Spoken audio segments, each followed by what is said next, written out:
Good evening. Welcome again to another episode of the Pitcast. I'm your host, Dominic Williams. And tonight we're going to discuss Racegate.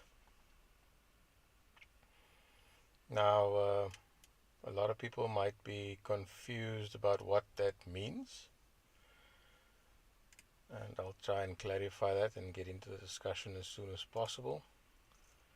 But if you're familiar with Guptagate and all other scandals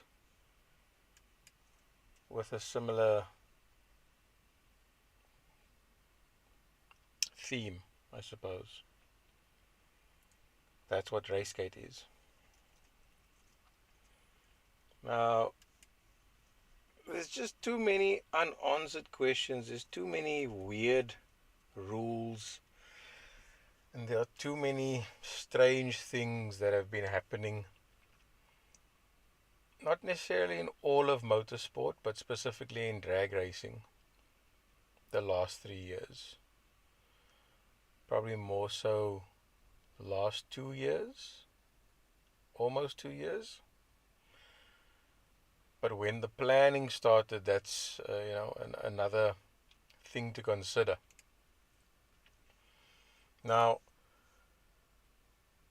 I've brought up a few things, and as I said last night as well, everything seems to tie together.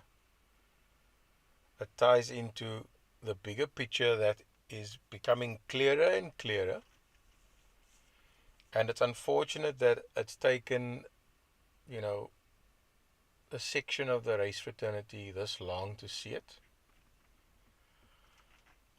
I don't know if they were caught up in the promise of what's to be or what's to come,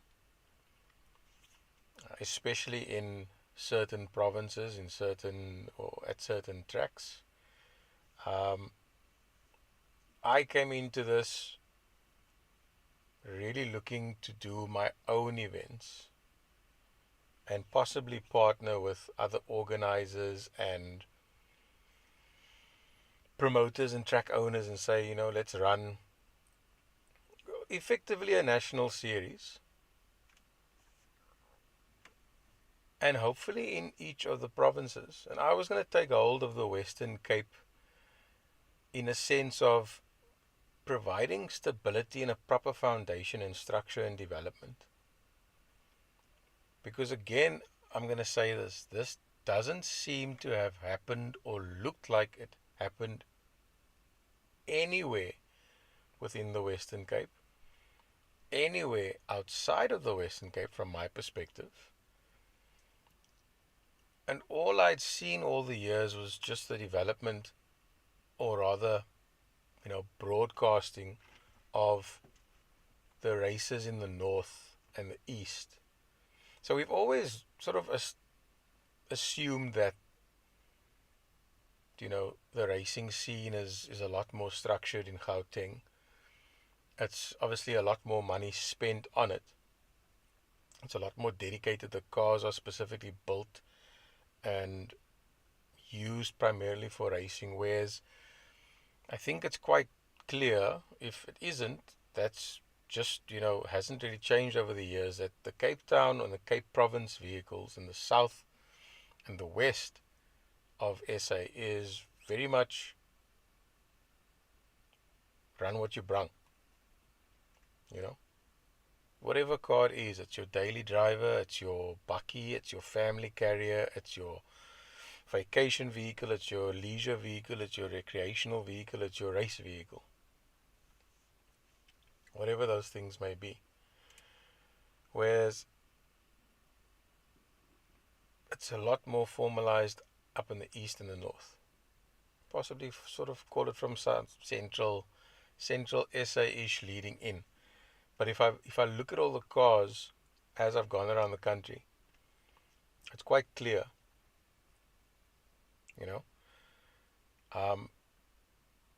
And you can base that not just off the events, like an MSA event. You can look at the community and the scene as a whole. I mean, you'll find daily cars coming to the street drags in Gauteng. You'll find them in KZN. You'll find them most everywhere. But you're going to find the seriously on the limit cars up in Johannesburg and Gauteng racing on the street.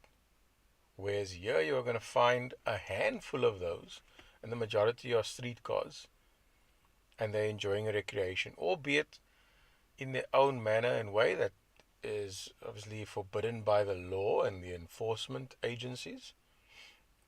But that's just how it's been, and it's interesting to note that that really hasn't changed. Cars have gotten faster, guys are doing the same things, stripping them out, gutting them, removing door cards, all these things in the name of going quicker.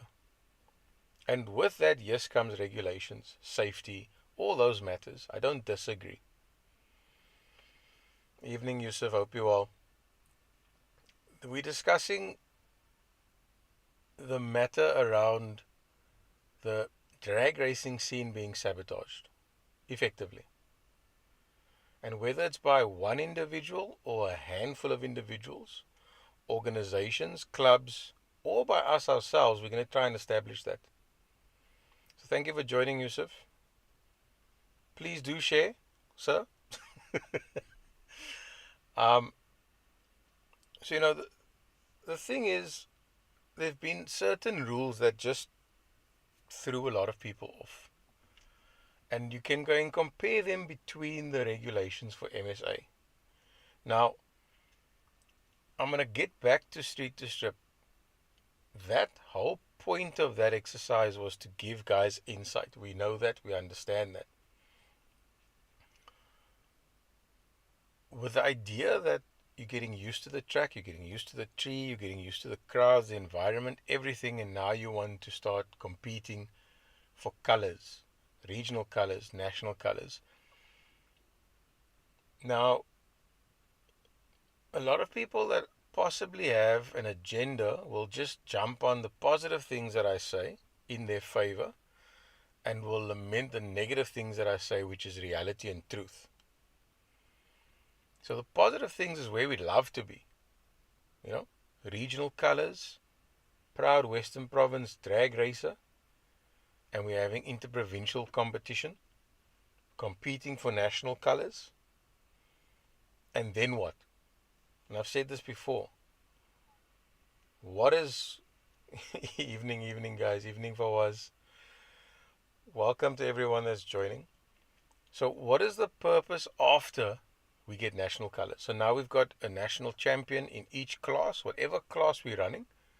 Street classes, the old style drag classes that's aligned with NHRA. We have these winners in each class, or whatever qualifies them for national colors. What then? If we have one individual, and Nati, Dupi, Mr. Ludik, Marius, probably, they can all attest to this, Quinton Boylan as well. What's the point of national colors if we're not going to be racing internationally? If we're not going to be competing on the world field? Now, I'm someone that hates acronyms. I've been around them all my life, and it's totally annoying. So I don't take note of things. If I'm interested in something, if I enjoy something, I'll watch it. So I'll watch, import versus export. I'll watch most of the US scene. I'll watch the Australian scene. I'll watch the UK scene. I'll watch the sort of UAE scene, the Brazilian scene,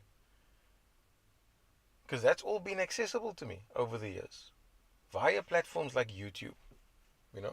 All we've had here in South Africa has been content creation after the fact, and there's nothing wrong with that. Out to the chat, will do, Yusuf. There's nothing wrong with that. We've got enthusiastic creators that's adding value by giving people the opportunity that can't make it to the track, and that's the reality. There's 65 million people in South Africa. And if this prompts people to start doing live streams, then great. And it obviously has allowed for people to do it on TikTok, but eventually your battery is going to run out. You're going to have to come there with a massive backup battery attached to your hip, and hopefully you can stream the entire day. Now, I don't necessarily like talking about it, but I mention it. What I did, evening Loan, what I did was by fluke, for lack of a better word. Totally by fluke. Because I just wanted to understand the operations as it pertains to drag racing in temporary environments, because that's what is most logical for us to be able to do. I mean, like non-stop drags, Loan Skeepers and team that races in Limpopo on the street. Like the Northwest Outlaws or Northern Cape Outlaws that race in Kimberley and Easter. Like KZN Motor Racing that used to race in Naargheid on the street. Like the event that I don't even know who organized, I assume City did with a Porsche Club on the R102 out in Somerset West. So it's not impossible. Oh, is the mic a bit soft? It's not impossible that let me have a look here, because I've been scratching around. I possibly have messed it up. Let me see if that fixes it. Wonder how that sounds now. Pleasure, Loan. I mean, what you guys are doing is what's needed for the sport. So, I don't know if this is going to change the mic now or improve that, but the processes in doing that is literally what I wanted to figure out. And where it went from just observing and figuring out and saying to myself, you know what, I'm wasting time, I can actually start trying it and trialing it now, to what it's become, demonstrates that there is a need, because there are so many people in scenarios where they're tending to family members, they can't leave to come to drags. They are working, they can't leave to come to drags. They are sleeping because they're working night shifts, so they obviously can't come to drags. The boss didn't give them off the weekend. They're injured, they're sick, they have other commitments. All those things are reality, and to give them the option to scalumpies watch it so that they are connected, that is the key here. But now, what is the point we have that, but our rules are against most of us?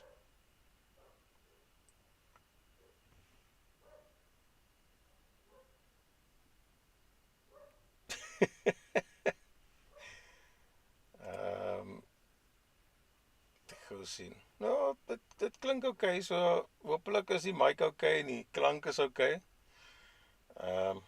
Krap so 'n bietjie. Vanaand is dalk die gremlins en al die computer dinge. So, we've got this, and you're more than welcome to post comments, Loan, and go at it.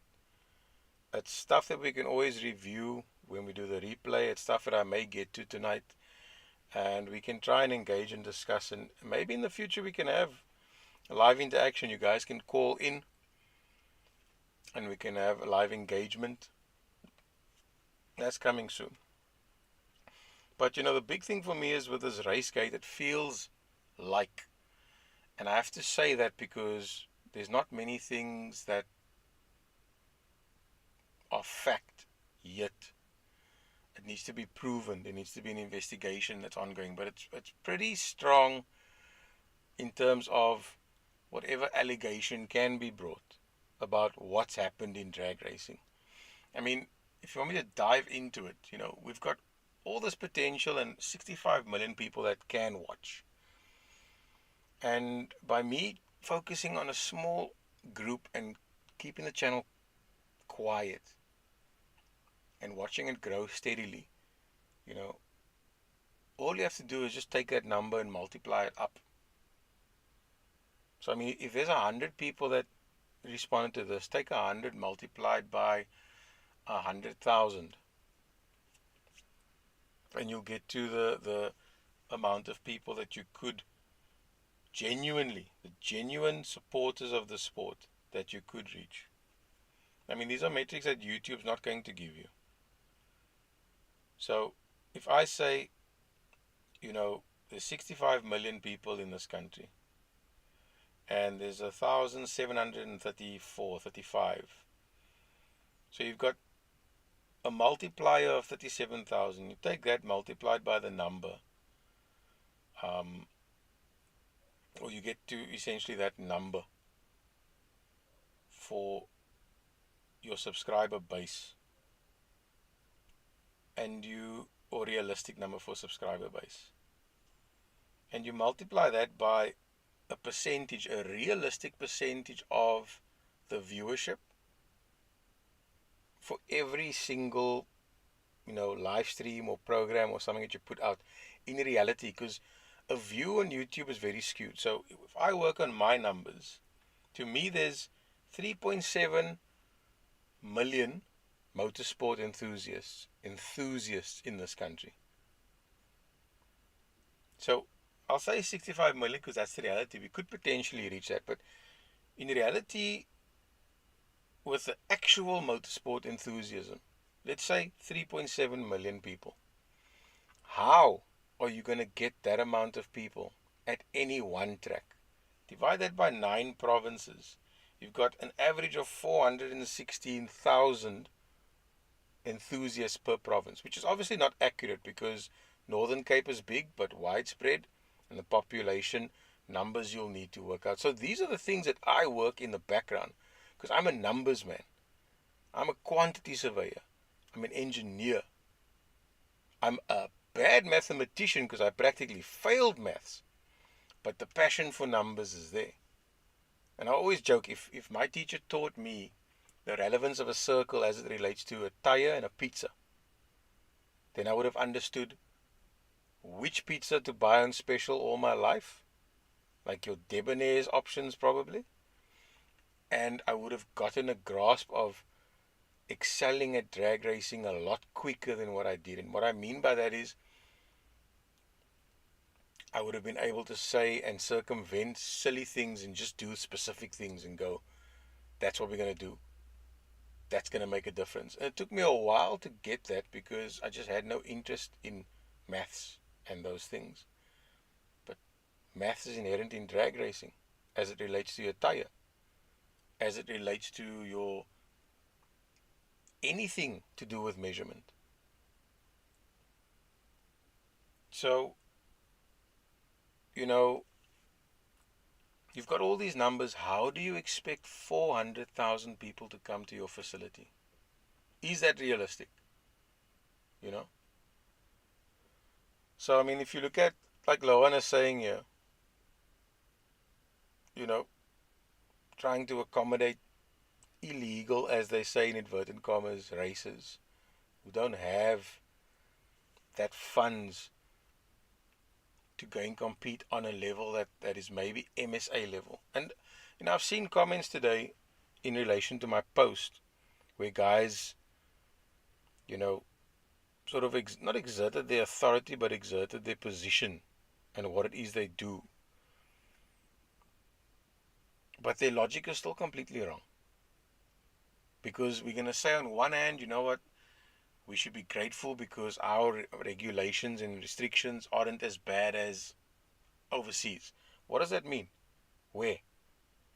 I know for a fact in Australia, they want the guys to slow down because they're going too fast. That's For me, that's just mind-blowing. The whole point of drag racing is a test of acceleration. And I'm not going to say between two cars. I'm going to say between more than one car. Obviously, it has to be a race. Could race two aside, three aside, four aside. But it's a test of acceleration between those vehicles. So how do you test that if you're saying here's your start line, there's your finish line, but can everyone just slow down at 1,000 foot? The most logical thing would be to shorten the race, as they do in the US. 1,000-foot races. That's your finish line. And by then you should be through most of the gears. I mean, if you look at Herman, for instance, one event I think in June, to me it looked and sounded as if he already lifted it at about 1,000 foot. Just over 1,000 foot.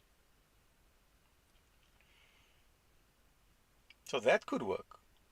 We turned down the opportunity to host and to have 8th Mile in Cape Town after Ben Greiling's passing. And a lot of these things are going to be recurring topics.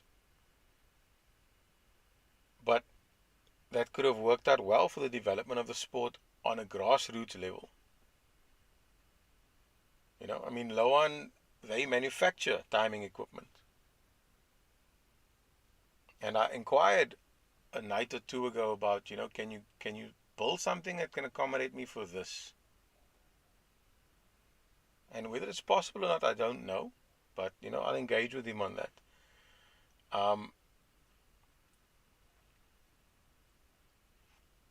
But there are many ways to try and skin a cat to make the sport safer. My problem is that it's become restrictive for a few in terms of the minority by their bank balance. As Loan said, not everyone can just make out blank checks and give it out and say, I need to go and get me this, just take this check and go to the supplier and get me whatever it is. I don't care what the price is, I need that turbocharger or that set of slicks, whatever the case may be.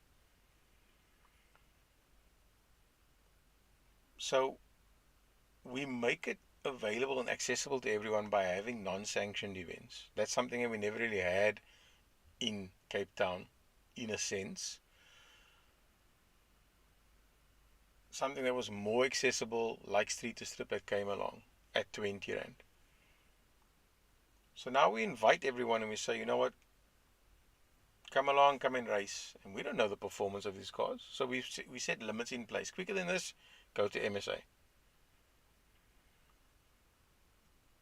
Now you've got vehicles that were designed in 1970 at a top speed of 150. Now they're crossing 400 meters in 180. I mean, my stock standard base benchmark run for 804 meters was 181 or 183. For a stock 1.2 or 3 ton vehicle, 147 kilowatts. Now, I just needed my baseline so that I can go and say, okay, well, this car stock did this. Whatever I do now, this is what I'm doing, so there's my improvement. Great. Fawaz, I hope the speaker or the mic is a lot clearer for you.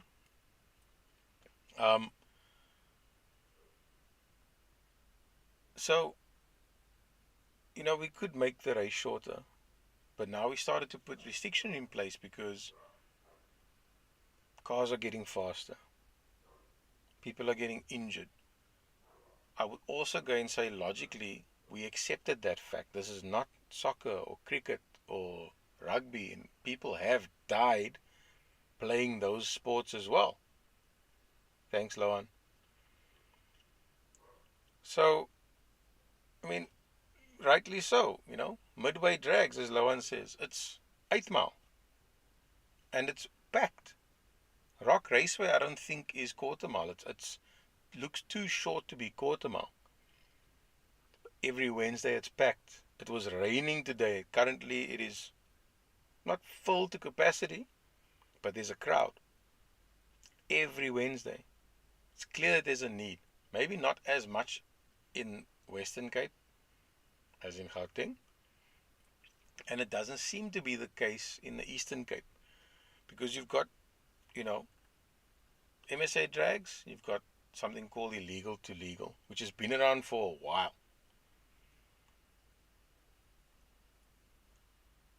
And it's really weird to see how both were relatively healthy, and then suddenly the big boy drags started dying out.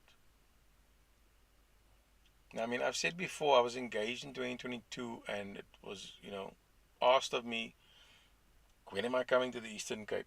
Can I come to the Eastern Cape? And I openly said I never thought about that. I never planned that. I was happy to just enjoy the drive to KZN, learn from Cass and team, and bring you guys the drags. I mean, as I'm watching and recording and streaming the drags, I'm looking, observing, listening, understanding how they are doing things. And I didn't really count on anywhere else. I mean, if it wasn't for Cass telling me about a race that he was going to time at Desi Raceway, I wouldn't have bothered. I thought to myself, well, it's a bit of a mission because it's a week later I'm coming up. I'll enjoy the drive. So might as well go. So, I mean, yeah, Nati is a good example, And I mean, Nati's workmanship speaks for itself. Not that the other guys don't work to a similar or better or the same standard. But Nati walked away with a few bruises, I think a cracked rib,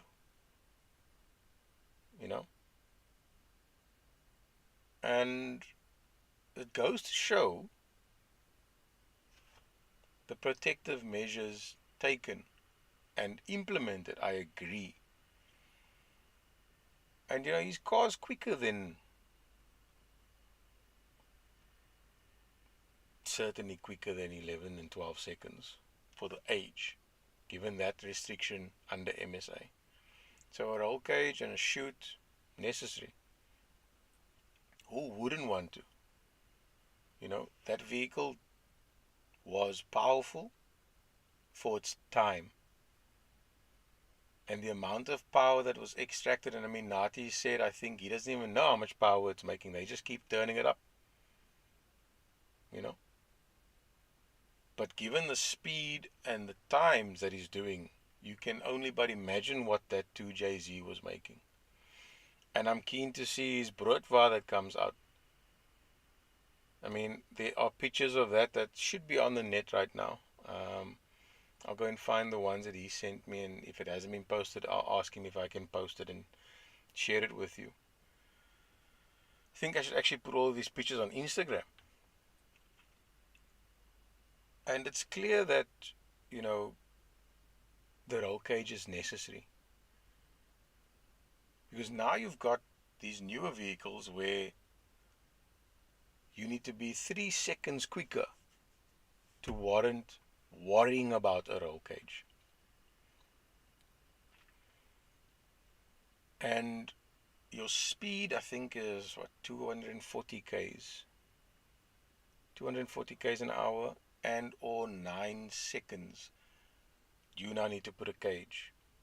Compared with older models, 2014 to 2018, which is just slightly slower than that. I haven't bothered with the specifics. And then older model vehicles, 2008 and older, that's quicker than 12 seconds, and 190 kilometers per hour. You now need to go in, do roll cage and or chute. That I can agree with to a degree. And we'll come back to that. My big issue is where an entire field of cars, particularly in the Eastern Cape, has been eliminated. Now, unfortunately for the Eastern Cape guys, they don't like to talk about things. They like to bottle it up and suffer in silence. And if that's the case, That's their problem. But they've allowed themselves to be manipulated and taken out of the running, even though they were taken out in spectacular fashion with the rules and the regulations. It got a bit ridiculous last year and this year. Maybe more so much last year because it was a shock to the system. And I mean, let's look at numbers. In my head, 2022 PE was still pulling 60 to 70, if not 80 competitors per event. And that's when I was asked to come and share the racing with the world in South Africa. And I was appreciative of that. I was like, yes, these guys see the vision. They see the greater good. And I said, I'll try and put it down, but I can't guarantee. So possibly the second quarter of 2023, we'll look at doing something. And I mean, by then I'd covered Nkuze, Desi, and Midvaal from 2022. So now I've done 2 provinces and a bit of Killarney. 1 of 2. So home province, KZN, Gauteng. And all of a sudden, 2023, things just blew up. Suddenly there's an event in Free State. Suddenly there's an event out in Zeerust. I mean, I missed the one in 2022. I hadn't planned to go to Kimberley for Easter drags. And I'd made contact and I just got no response. I was like, well, I'm not going to bother. Next. And things started to go a bit skew when, we started falling over our own feet. MSA started sabotaging itself by having special events on the same days, which doesn't look like it's happened this year as much, I would say. There was a conflict in the beginning of the year, but obviously we all know how that turned out with Killarney and WPMC. So, with the SA Drag Nationals coming about, which was discussed in 2022, Aldo was suddenly on the calendar. It was round 1 Midvaal, round 2 Desi, round 3 Aldo, working its way down all the way to the west, and final round in Killarney. You need, I'd say, at least 4 provinces to run some kind of national. Ideally, it would be great if there were competitors in each province competing, like VC on Sabas. These things are all starting to sound similar. But the problem for me was so many guys were taken out in 2023 in the Eastern Cape. I mean, in the Western Cape, we voted against the rules in 2022 to our own detriment, I suppose. And we didn't feel it as much. 2022 guys were racing in Eastern Cape and Western Cape. And on a few occasions, the guys from the Western Cape would go to the Eastern Cape instead of racing the Western Cape. And that happened in 2023 as well. And everyone was stumped in the beginning of the year because there were events on the same day. Aldo and at Killarney. And not that we didn't have an event happen here in Cape Town, but a handful of guys went up to the Eastern Cape. Now, that was one of the things that I mentioned to the team, and I mean that loosely, Harry, Kuven, JP, probably mostly Harry and Kuven, to say that there's regionals. What reason do you have racing outside of your province? They can all be on the same day because you are racing for a championship, which we didn't have here in the Western Cape.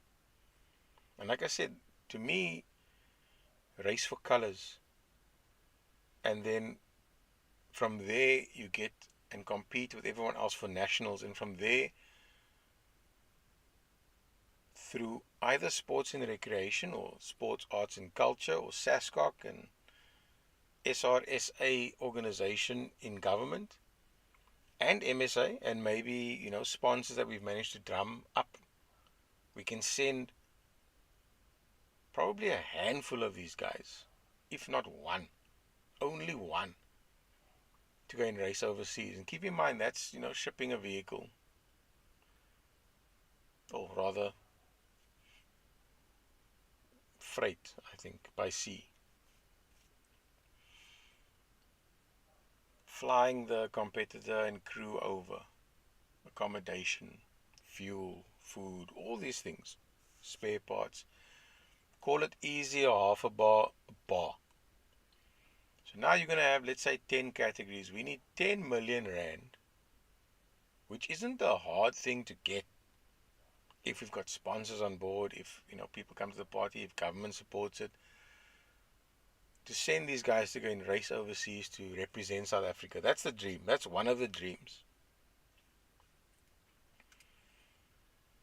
But how are we going to get there if we don't have a proper foundation? And we don't have one because the rules change. New rules either every year or every 2 years. And it looks as though, to me, and it is just speculation, but it seems so clear-cut. The rules are there to favor a few. And I say that because if you take out an entire field, if you whittle down a 70-car field to 7, and that's the reality in Eastern Cape, to 7 cars, I mean, you with a single regulation, or a handful of regulations, you've wiped out 90% of the racing field, the racing fraternity. To what end? That's what I've got to ask the question, because there are certain factions and individuals that they make it kind of clear that there was an agenda here, in the sense that you are head of the organization, and I'm referring to Kuven. I'm not going to hide behind anything here. You're the head of the National Working Group for Drag Racing under Motorsport South Africa, as the chairman of that section. You are based in the Eastern Cape. You are the Eastern Cape rep. You are also racing. Now, if that isn't a conflict of interest, then I don't know. Pick one. Honestly, pick one. Because those were at least 3 roles, if not 4 roles, that were mentioned now. Drag racer, Eastern Cape rep, drag chairman, nationally, that's based there, and then, that's your home base. So, by those 4, you're going to have a finger in the pie in each quarter, and you are possibly going to exert influence. Now, unfortunately, given the interaction that I've experienced with Kuven, it hasn't affected me, but I've just observed him for nearly 2 years. Okay, that's what I'm good at. I'll observe you and I'll form an opinion, and it doesn't even have to take a year. It can be instantly, because they'll be like, yeah, that person's an attention seeker. That person wants to be the center. That person doesn't have a concept of teamwork, whatever it may be. But unfortunately for Kuven, it's been this constant sort of focus on, no, but this is all about safety. This is all about safety. And then you start to look at the rules, and then you start to look at a few things, and you say, but now, was everything fine? And then suddenly, certain things happen. And I'm not going to go in a specific order, but you lose a race. So suddenly all those cars that are like that car that you lost to don't comply. That sounds a bit suspect to me. I'm sorry. The fact that no one saw that is a worry to me. I mean, I wasn't taking note because I wasn't in Eastern Cape. If I'd been there from 2022, possibly, and maybe for that I should apologize to all that asked me. If I'd been there, I would have maybe seen this, because this didn't start in 2023. The foundations for this started well before that. Well before 2023. especially because the plans of what was to come was mentioned in 2022. So that meant 2022 was your planning, the beginning part of 2022. 2021 might have been when you suggested, just coming into the role, whenever that may have been. And all these things that you want to do and change and bring to the sport. I would love to go back and find that manifesto, if you will, that plan, and it's probably in MSA's transformation charter. But I would challenge anyone to show me where there's actually been transformation. And it's not about race, unless we're racing cars. That's the only race relations I am willing to engage on. Race relations as it relates to racing cars. Because everyone deserves an opportunity based on merit, irrespective of the shade of your skin, irrespective of your creed and culture. And we've got to look at things objectively and compromise. Because there are also, cultural and religious things that can prevent someone from competing and then someone else from taking a win or taking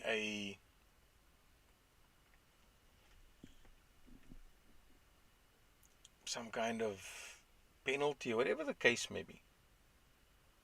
So to me, this didn't start in 2023. Now the rules that I'm referring to when I say, Racegate, the scandal of Racegate as I'm calling it, is the fact that, and the ones that came up was, if you're fitting slicks, you've got to fit a roll cage. If you have a fuel cell, you've got to fit a roll cage. If you've,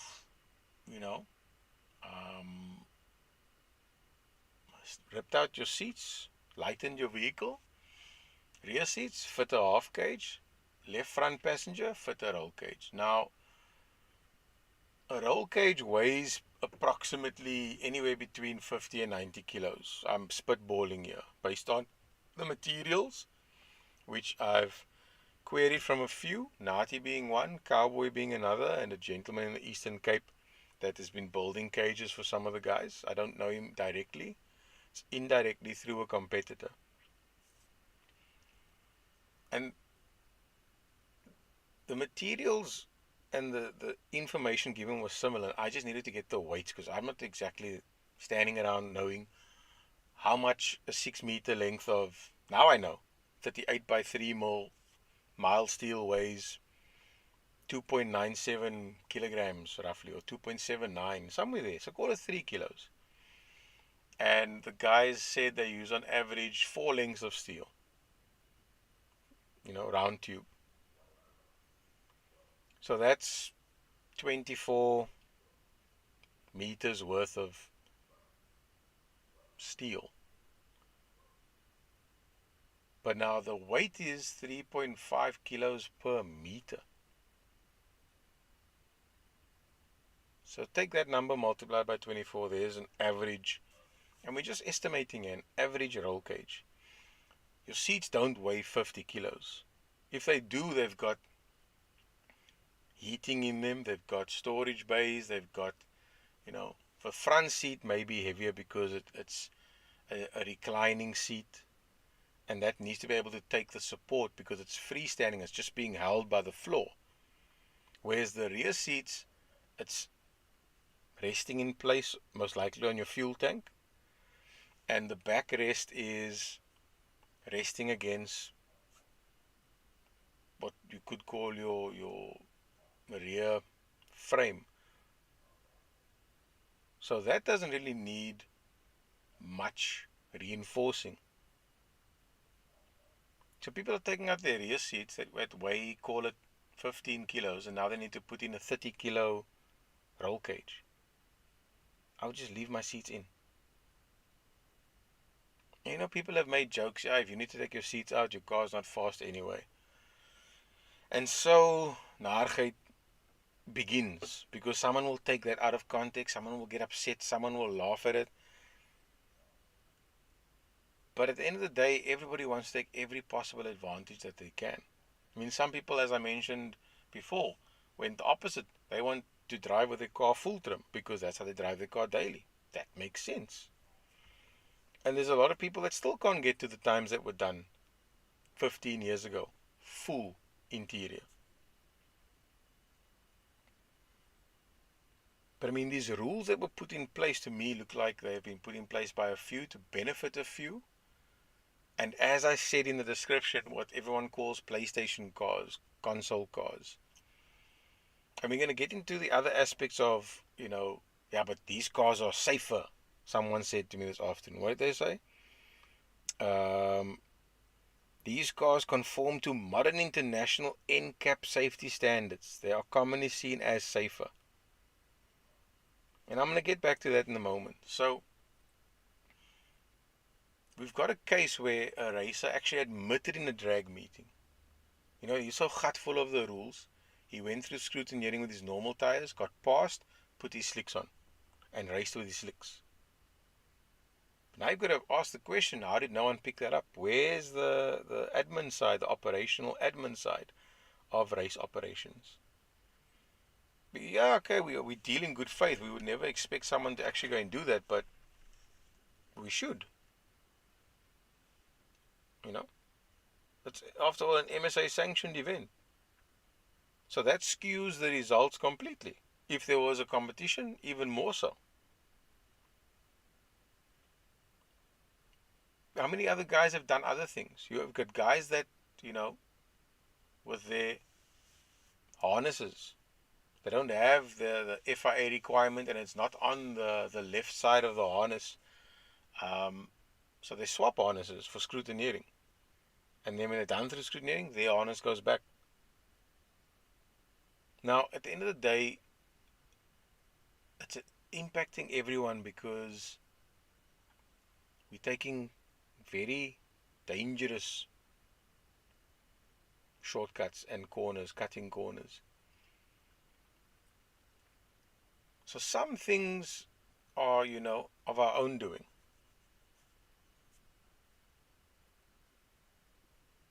But at the end of the day, that car could lose control and then you don't have a harness that complies. You don't have the other safety mechanisms in place, for instance, and you could get injured. That's a reality, yes. But we also accept the sport is dangerous. And I'm not saying we should flout the rules, but I am saying they need to seriously be reviewed because taking your seats out affects the torsional rigidity of the vehicle. How? And I would love Kuven and Alistair. He seems to be one of the lead scrutineers to explain the technical implications of taking the rear seats out. I mean, I have other ways of circumventing it. And I alluded to that to a group a few nights ago, if not last week. And I said, well, why don't you just do this? Oh, we didn't think of that. I said, well, if you read the rules and what you are doing isn't specified in the rules, you can't do this. So if you do that and it doesn't align with what you can't do, it complies with what you can't do, then you are legit. As far as I'm concerned, as it relates to components that have no bearing on your safety, it should be fair game. It's a similar thing where guys wanted to strip their rear seats and my first question to them was, is it a daily car? No, it's a play car. I said, then take out everything but your seats and your dash. And they were confused. And I was like, oh, I still got a blower motor, I've got a heat exchanger, the door cards, the mat, the carpet, not just the rubber mats, the carpet, the trim under the dash, the bottom part of the dash, spare wheel, mat in the boot. Swap your battery out for a race battery, a lithium battery. All of these things, as far as I can see, it doesn't specify in the MSA regulations, but yes, I need to read those regulations as a racer. And yes, it's pages upon pages upon pages, but between the clubs and promoters and organizers that should be liaising with MSA on that level to understand the regulations. And those clubs and organizations should then convey what they've learned verbatim and in summary that's been demonstrated to them by MSA to club members. I don't recall that ever being the case. This is this year's rules, you read it, and when we come, we'll fail you. That's generally what the feeling is like at some venues. And I mean, there's a few guys, or one in particular that I know of that was failed the weekend for seats. And he's not said to me he's putting in a cage. And I applaud you for that. But I'm pretty sure that car isn't a daily vehicle. And if it is, it's probably used just by him. So he doesn't have the need for seats for passengers and for whatever the case may be. So he's made that decision, and I respect that. There's another racer that decided to put a chute because his car is getting insanely quick. I respect that. But for me to decide, I'm taking out my seats in my Mark 1 Golf that I transport my family to work with every day, I'm going to fit a roll cage. How practical is that car going to be? It's your only vehicle. We are trying to promote and develop the sport. How are we going to do that by hindering people's progress, forcing them back to the street, and then we want to argue the racetrack is quiet? Where are all the races? The guys are racing illegally. But for very many reasons. There's so many guys that prefer to race on the street for various reasons. But more and more it seems they are choosing to do so because the competition's been eliminated. And you've got to follow me here. The competition's been eliminated. Let's use Eastern Cape as an example. 90% gone. Clearly because you have 6 and 7 entering and they were averaging 60 to 70 to 80. 90% gone. So what does the remaining 10% do? They entering.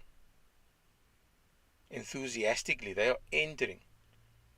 But there's not enough numbers per class or for the event to go ahead. Event gets cancelled. Event gets postponed. Eventually, more people are going to start saying, I don't have time for this. Sell their cars. A handful are going to travel. I know of one that apparently came down. Never met him, saw him, but it was confirmed he was coming down from PE to come and race in Cape Town.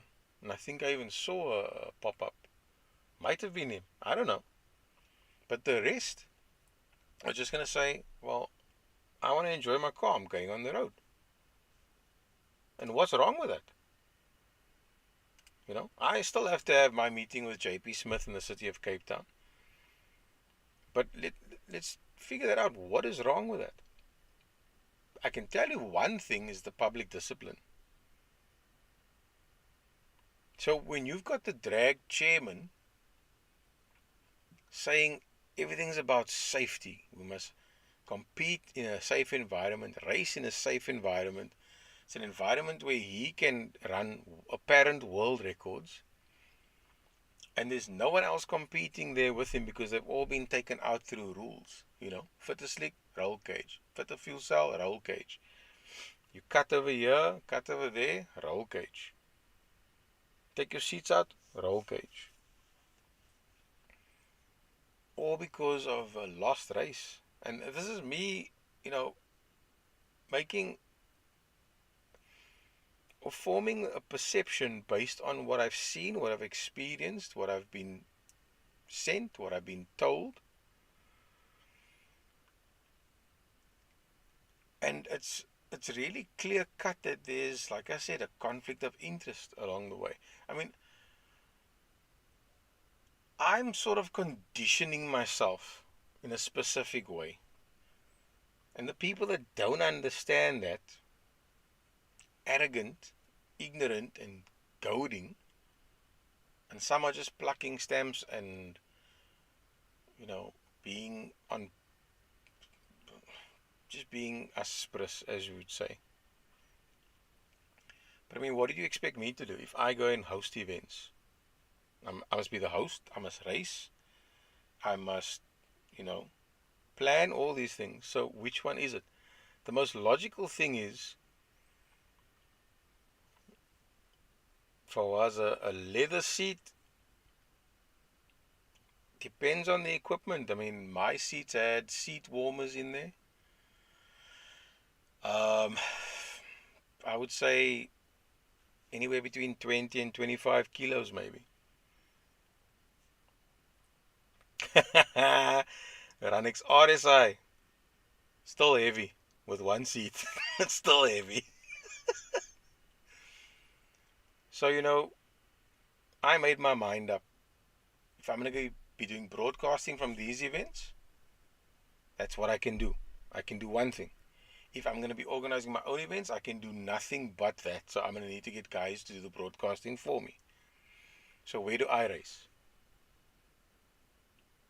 And I mean, this is a separate issue which came down to time and planning and logistics, which, again, a lot of people commented and were arrogant and ignorant about. But they're painting us and themselves with the same brush. And they're most likely going to complain about being painted with the same brush. But I mean, if your only responsibility is to get yourself home, because your wife's taking a bus and your kids are being fetched by your mother or her mother, then, you come to work with your car, and then from work you go to the track. But if your responsibility is first to your family, you've got to try and figure out how to make that work. And people don't understand that.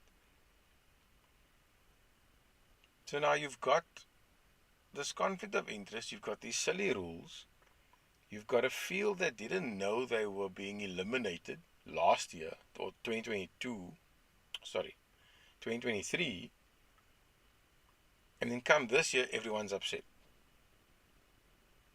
Now, I don't blame them.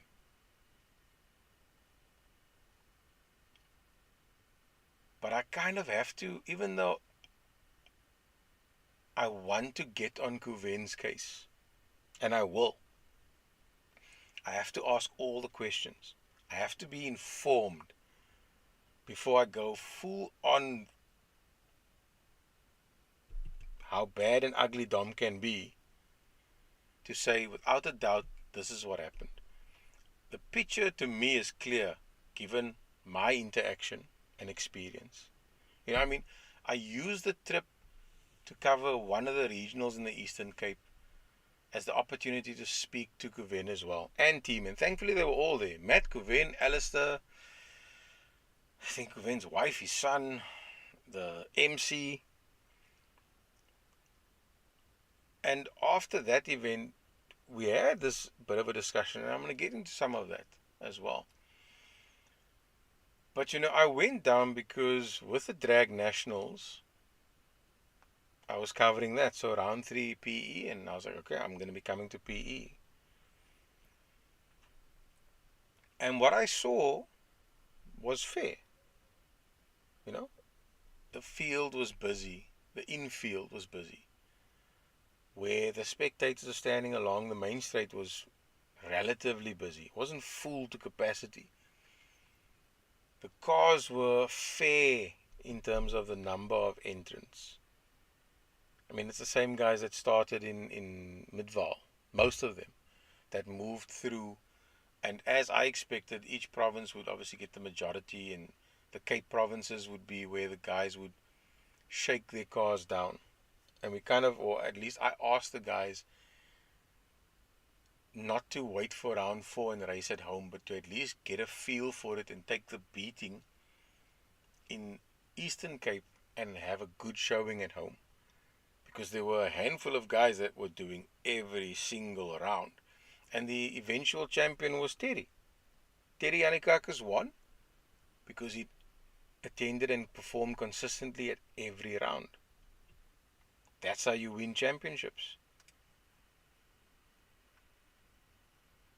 So it looked good to me. And then I said, well, when's your next regional? I want to come and see what that's like, because I've heard that it's going tough. The numbers are dwindling. And when I got there, what I saw was a shock. And if it wasn't for NISMA performance, and most of the cars are tuned there, but all those cars were either NISMA performance aligned, NISMA performance like almost workshop cars or work vehicles, or NISMA performance themselves. That event would have had two cars. They had 18 to 20, 21 maybe. But if not for the NISMA backed vehicles, tuned, built, maintained vehicles, there'd been two cars racing at that event, and that was a shocker. There was literally no one standing by me except two people, 2-3 cars and 4-5 cars down the way. At 50 Rand, no one even showed. Yet at illegal to legal, almost every event is well supported. So the issue isn't the track. It's more or less the same price. The issue isn't the ability or the availability of competitors, because there's enough competitors to fill MSA from the illegal to legal, And there was even a newbie option started this year for those that had never raced at MSA. But then where's the difference here? You've got the club hosting and organizing under or care of Kuven. And then you've got outsiders organizing who have been aligned with the club and the facility for years. And, maybe their social circles, whatever the case may be. But MSA events were dying. So you've got to look at where is the issue. It's either the hosting association or the organization that is sanctioning, and or the rules. I don't know I to L's rules. I'm very sure it's not as stringent as some of the other rules at other venues like Killarney.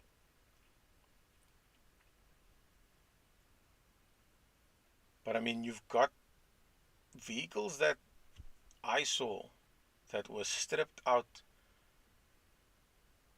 gutted, and the vehicle was stable. The vehicle wasn't flexing as it was going straight. And yes, there may be some flex, but the torsional rigidity is fair for most vehicles from the 90s and up. It's not as wonderful. The torsional rigidity of an Audi S3 and A3 is about, the metric I don't quite have down, but it's twice as much as a Honda, for instance. But that is almost 20 years apart in terms of manufactured date, manufactured technologies, materials, manufactured processes, all these things. We've discovered dimpling makes 1mm sheet metal a lot more rigid. Whatever. But so now your argument for penalizing guys because they're fitting slicks is because, but when guys fit slicks, and this is the point that I am concerned that people are sitting on. Guys are fitting slicks, so they're altering the structural integrity of the vehicle because they're tubbing the vehicle. Because I said in 2023, not all vehicles need to be modified to accommodate a slick. It depends on the slick. If you're going to have to fit or want to fit a 30-inch plus slick on your car, you're going to have to modify the tubs for that. Or you're going to be raising your car to no end, or you're going to have to cutting something. Don't know what just happened in the last 10 seconds with my English. You're going to have to cut something to get that slick on, but not all slicks, not all cars. You know? One guy even made a statement, he can fit slicks on his car without changing anything. So I was like, there you go. So who thought up this rule? Where does it come from? Where's the technical background for that? That needs to be answered. Or someone needs to point me in the direction of that, because I can't seem to understand where the logic comes in that you apply a blanket rule to everyone, but it's not everyone that needs that or that has to do that. Then you look at a fuel cell and the regulations state something along the lines of it needs to be below a certain line, and whatever this case may be. So if you don't do that, you may need to alter your vehicle by accommodating that fuel cell. So because you alter the vehicle, you must fit a roll cage. But the most annoying one is the seats, because I even placed and posed the question. I said, okay, here's 3 cars. Here's a Datsun, a Golf, a Runx. So the Golf doesn't need a roll cage or a half cage, because you can get a factory homologated seat elite kit. Now Toyota also has one. Whether it works for all models, that I don't know. So in place of the seats, you can fit that. So that looks to be a bit of a weight saving. Okay, fair. Why? Because that vehicle is NCAP 5-star safety rated. Okay, because it's 2022 model, so 2018 to current, 5-star. 2014 or 2008 to 2014, whatever, there's only 3 categories really for these issues for roll cages, and that is also NCAP 5-star safety rated. So the argument is, because of those 3 categories, by year, the requirement is sort of adjusted accordingly. Newer cars can go quicker and go faster, and will only require the safety measures when it exceeds that. The middle tier is like 10.5 or whatever seconds, and I think it's 220 or 230. And older than 2008 is 190 k's an hour, I think, more or less, and 12 seconds. Those specifics are irrelevant to me, so I'm not focusing on that. The point is, the first 2 are NCAP 5-star safety rated, so that, I assume, because no one wants to clarify, affords them the opportunity of being able to go quicker because of design and because of all these new technologies, ADAS and all of that. Great. But if you look at the NCAP safety ratings and you look closely, it's made up of about 4 things. So the safety as it pertains to you as the driver, the safety as it pertains to your passengers, the safety as it pertains to the pedestrians you're going to hit, and the safety as it pertains to the systems in place, the computers to help with detection and all of these things. Year on year, except for 1 or 2, the majority of them leading up to date, the safety for the vehicle or for the driver of the vehicle has gotten worse. Listen to that. If you took a 2012 or 2014 or 2016 Golf, it's safer for you driving, therefore racing, than it is for someone in the exact same model and make that's newer. Go and read it up. Go look it up. Pick a Golf, pick a Audi. These are the 2 biggest examples, because these are the ones that are the culprits. You've got your Nissans as well. I haven't even bothered with the Nissan Skyline. And I will. If you look at the safety ratings for your passengers, that's improved the newer the vehicle. The older the vehicle was, for argument's sake, 60%, the newer the vehicle has gotten 62, 64, 66, 75, 80, whatever. It's gotten better. For your passengers, great. The third metric is for pedestrians. The vehicle is, it's more comfortable for them to collide with your vehicle, the newer the vehicle. So the older the vehicle, it was a lot worse for them. There was one instance where you could actually get caught under the front bumper and it would essentially just demolish your leg. It didn't pick you up and lift you. It literally tried to split you in two. So vehicle safety from an impact or collision with a pedestrian has improved the newer the vehicle. And obviously the computer systems and aids and detection aids and all of these things that will help the safety of the overall safety has gotten better. But where on the racetrack are we racing with passengers and looking for pedestrians walking on the strip is my point. So what relevance do those metrics have on the racetrack? What relevance does the ADAS have on the racetrack? Now someone's going to say, yeah, but traction control and all of this. Let's go and review that. Nkuze, BMW, tire pressures, lost control. Now it's sorted out, they've got it ironed out, but was the traction control on or off? I'm going to assume all the aids were off. I'd have to find out from the gentleman that raced that car. And if I was standing in the same location that I was a Saturday, he would have probably gone right through me and the gazebo.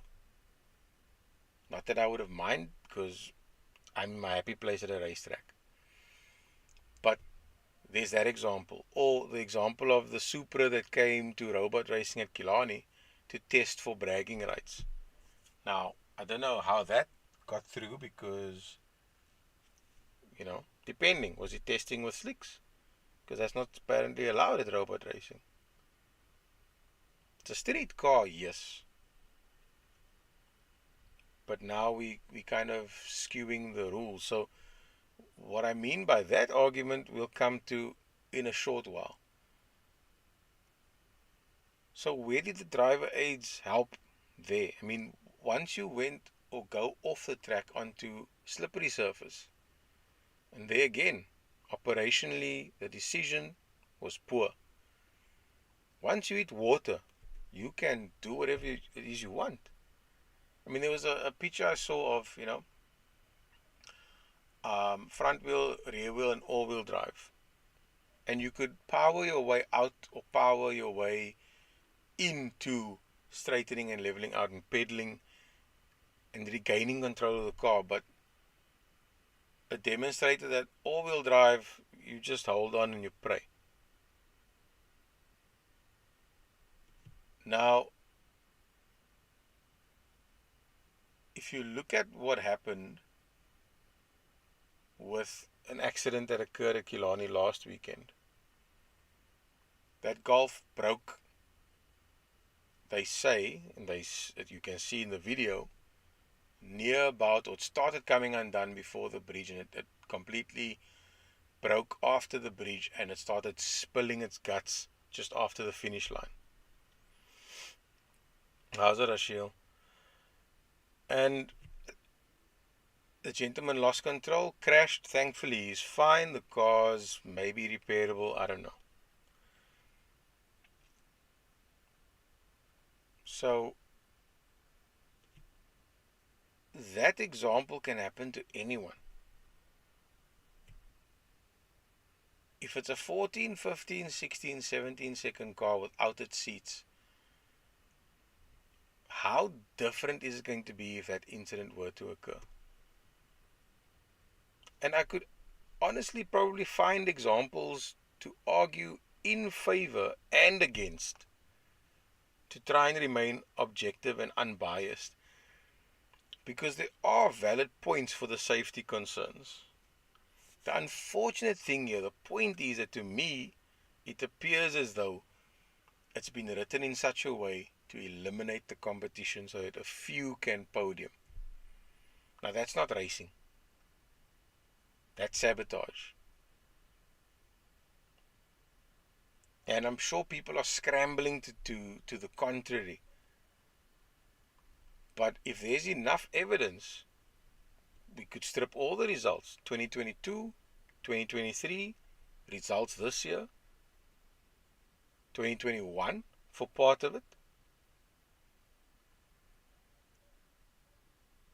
And the concern for me is there aren't a lot of people, and unfortunately this is going to sound really shitty, there aren't a lot of people that has integrity, not just within the sport but in general.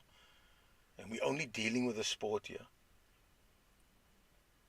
If you are able to maintain objectivity by being head of a faction, racing, organizing, and being a representative for your space,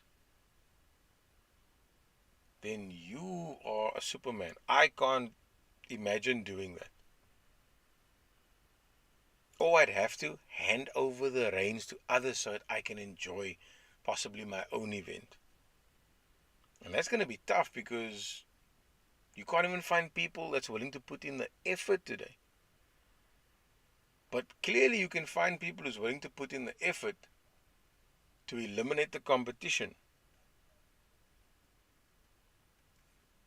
to be biased, to be just, I don't want to say naar, it's not a naargheid, it's almost as if they are incapable of competing. Almost reclusive.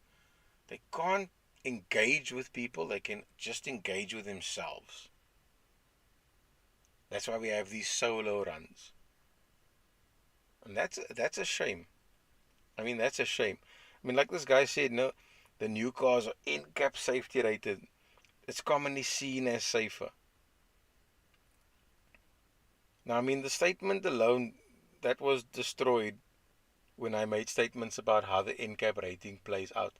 If you have an older Golf, it's safer for you driving the car if you get into an accident. So why would you want a car that's less so? But it's safer for people that you will not be carrying with you in a race, especially in a drag race that's sanctioned. You're not going to have your 2-year-old next to you. You're not going to have passengers in the rear. You're not going to be dodging pedestrians on a drag strip. Yes, if you do that on the street, we've seen people go flying left, right, and center. And that's then where you're going to come to the point or the matters about, racing there or not. And I don't want to say too much because I'm going to be making the ignorant in enforcement agencies smart. Not intelligent, not educated, smart. Because then they're going to jump on those facts. Yeah, you see, but if you do this, do you even know why you're making that statement? Probably not. So, it's a real shame to have seen all these people selling their cars. And the cars are going from the Cape provinces to KZN and Gauteng. And they are being utilized there. And that must be the biggest heartache for the ex-owner. Because they just stopped racing because of rules. Now, some admitted to that. Some, their statement, and many have made the statement, racing's gotten expensive. I'm going to say it again, racing is not expensive. Progressing, improving, going quicker and faster, that's expensive. So now enter 2023. You just competed in 2022. You beat the drag chairman. You won a race. Suddenly there's new rules. Now you've got to comply, and that means spending money. And if that is where people are drawing this conclusion that racing is expensive from, they need to open their eyes. But unfortunately for most people, they've accepted it. They'll rather suffer in silence.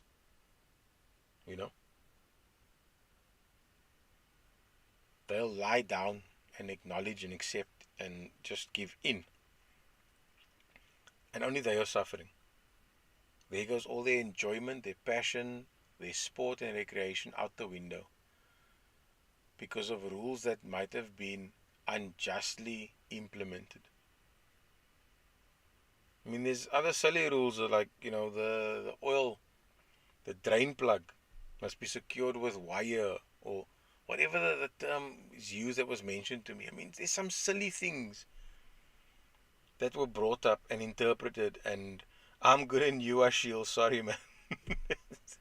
I didn't really. I registered and then I saw. Um, so these matters are matters that probably won't be addressed by the victims, and that's their thing. At the end of the day, I want to see us racing for regional colors in every province, even in neighboring countries, and that we can compete on a southern region level. And we have intercontinental events, international events that doesn't necessarily have to leave the continent. I mean, I would have loved to have gone to Angola, but apparently that didn't pan out, whatever the case may be with the actual event. I don't know how that worked or didn't. But it can become a reality. I mean, I'm in contact with people in New Zealand, Australia, Barbados, Brazil, America, the UK. I'm not the only one, I'm sure. And I'm certainly by no means the most connected, as has been pointed out. But we need to look into this, as far as I'm concerned, sabotage of the sport. And I mean, I've been focusing on the rules, but to come back to organizations and clubs, it's a similar almost agenda there. You call for a meeting, then you have a race meeting on the same night as your meeting. So who's going to go where? You're either going to have no one at the event, or you're going to have no one at the meeting. And if you have a 50-50 split, how does that benefit either? It's the same with the lack of thought that went into last year's calendar. Easter Drags is Kimberley, and now Kimberley and Kuruman. And fair, it could be at more places over that Easter weekend. That's going to take a lot of homework to try and figure out, because what happened between Gauteng and Northern Cape, which is a province or two away, races were split. Races that could have just raced in Gauteng went a province or two away to race. Now, I mean, that shows dedication, firstly, which is impressive. But it also shows stupidity on behalf of the organization that sanctions those events, which is the same MSA. It's different entities in different provinces that's organizing the events. But I mean, wouldn't you want the sport to flourish, and to do that, not have conflicts, unnecessary conflicts? And if you look at how those things play out, it's benefiting no one. Because you can't say that you had the best at your event on that day, if the best was split among several locations for what is considered a special event. But now you've got to carefully think about it. Do we have a field to have a special Easter drag in all 9 provinces? I don't know. I mean, Kuruman was quiet. It was filled with spectators, which clearly demonstrates there's a need. But I'm assuming everyone that would have raced there was in Kimberley. I don't think there was anything else in conflict over that weekend. It was just Kuruman, Kathu Kuruman, I'm very sure, and Kimberley. And it's hard to try and schedule events to ensure that you don't sabotage each other and there's no conflict. But we are already under strain because we've just taken out all the competitors. Maybe not 90% throughout the whole of the country, but most certainly 90% in the Eastern Cape. And we were headed that way last year in the Western Cape, with all of our competitors going to race in the Eastern Cape. Now, you could almost say thankfully, with the conflict between the two entities down here, it's kind of shown a relatively stable growth in the Western Cape, with Killarney events going from an average of 35, 37, just touching 40, 5 of them being, failed at scrutineering, so you've got between 30 and 35 people running, to growing to 40, just over 40, growing to 50, just over that, growing to 60.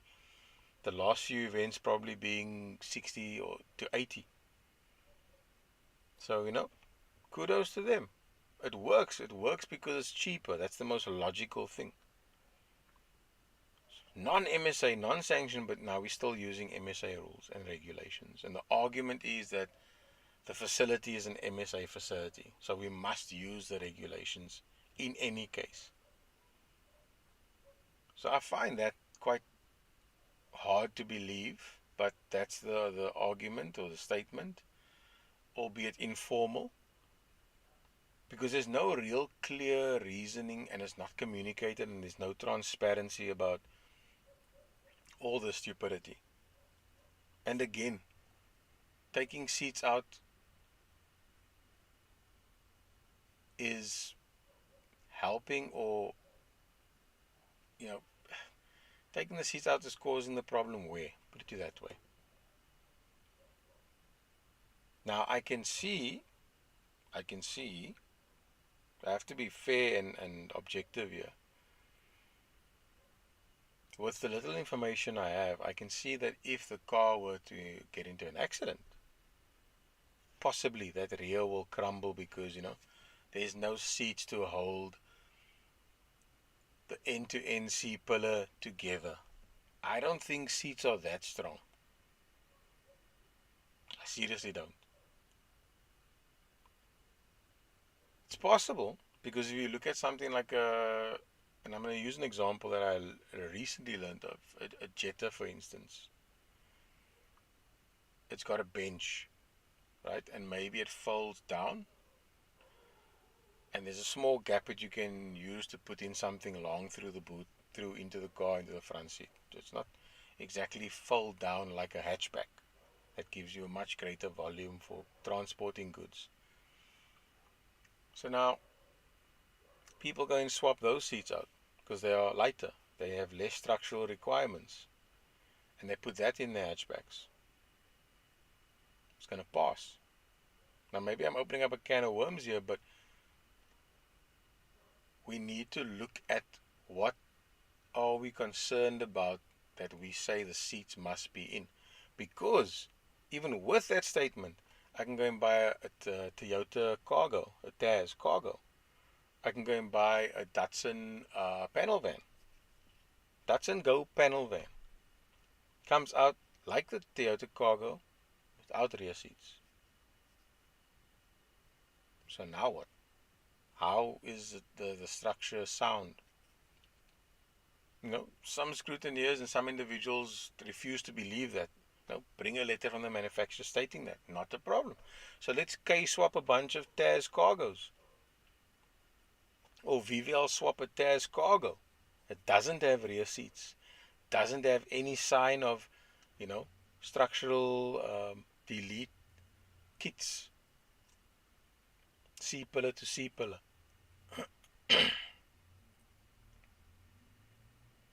So now what happens in that case then when that car gets into an incident or an issue? Why is that car able to not have seats? And if you look at these cars, they've got the original mount points for the rear seats where that would be. But that's how it came from the manufacturer. No rear seats. So I'm just going to swap a motor into that. Save the weight. Sorted. And as we discussed earlier, how much weight you're going to save. A roll cage is between 69, 70 and 90 kilos, maybe more, maybe less. Front passenger seat, let's say it weighs 25 kilos. Rear passenger seat weighs 20 to even 25. That's 50 kilos. You might as well leave your seats in. For all of you who want to strip your seats to race at Killarney, to race at Aldo, to race at wherever, might as well leave your seats in. I mean, WAMSA regulations, there are no drag regulations. Oval regulations are being used. Now, I'd need to check with CAS. What does that requirement, or what is that requirement for those vehicles? Because, you've got these cars that are removing seats. They remove their passenger seat. So because they do that, they just move up a class. Passenger seat in, you in this class, 6, call it 6BR. But if you remove your front passenger seat, you go move into 6S. Or whatever the class is, you move up a class. I mean, with me, when my bumper was ripped off, my front bumper was ripped off, because of that, I had to move up a class. I wasn't told, the structural integrity of the car. Not that the plastic bumper would be doing any of that. Maybe it makes the vehicle more stable because it's aerodynamic. That's fair. Possibly. It's just going to slow me down because I'm just hitting a brick wall, or the air is hitting a brick wall. It's not moving efficiently around the vehicle. But, these rules need to not just be reviewed. They need to be explained in greater detail. There needs to be a summary for races. There needs to be almost a more detailed book that associations, clubs and promoters and organizers and track owners, they would use for their reference. Any queries get filtered through them, and then there should be a technical reference for each point. Why do you say this? And why just a blanket statement? Because if the torsional rigidity of a Honda is 10,000, I'm not going to get to the actual units of measure. If it's 10,000 newtons per millimeter, whatever, and an Audi is twice that, you could start to get ridiculous arguments. You need to clarify. And I mean, even at that number, how much flex is going to go through the body to make that vehicle unsafe going in a straight line? Especially when a vehicle like a Taz Cargo and a Datsun Go falls into that specific category. 2023 model versus a 2006 model, both of them need to have a cage, half cage at least. Now, I mean, I see that cargo net and those bars, and I would love to go and measure them and get a cross-sectional cut and see how thick that steel is. Maybe there are pictures of a panel van and a Taz Cargo that's crashed and rolled. Let me see what happened.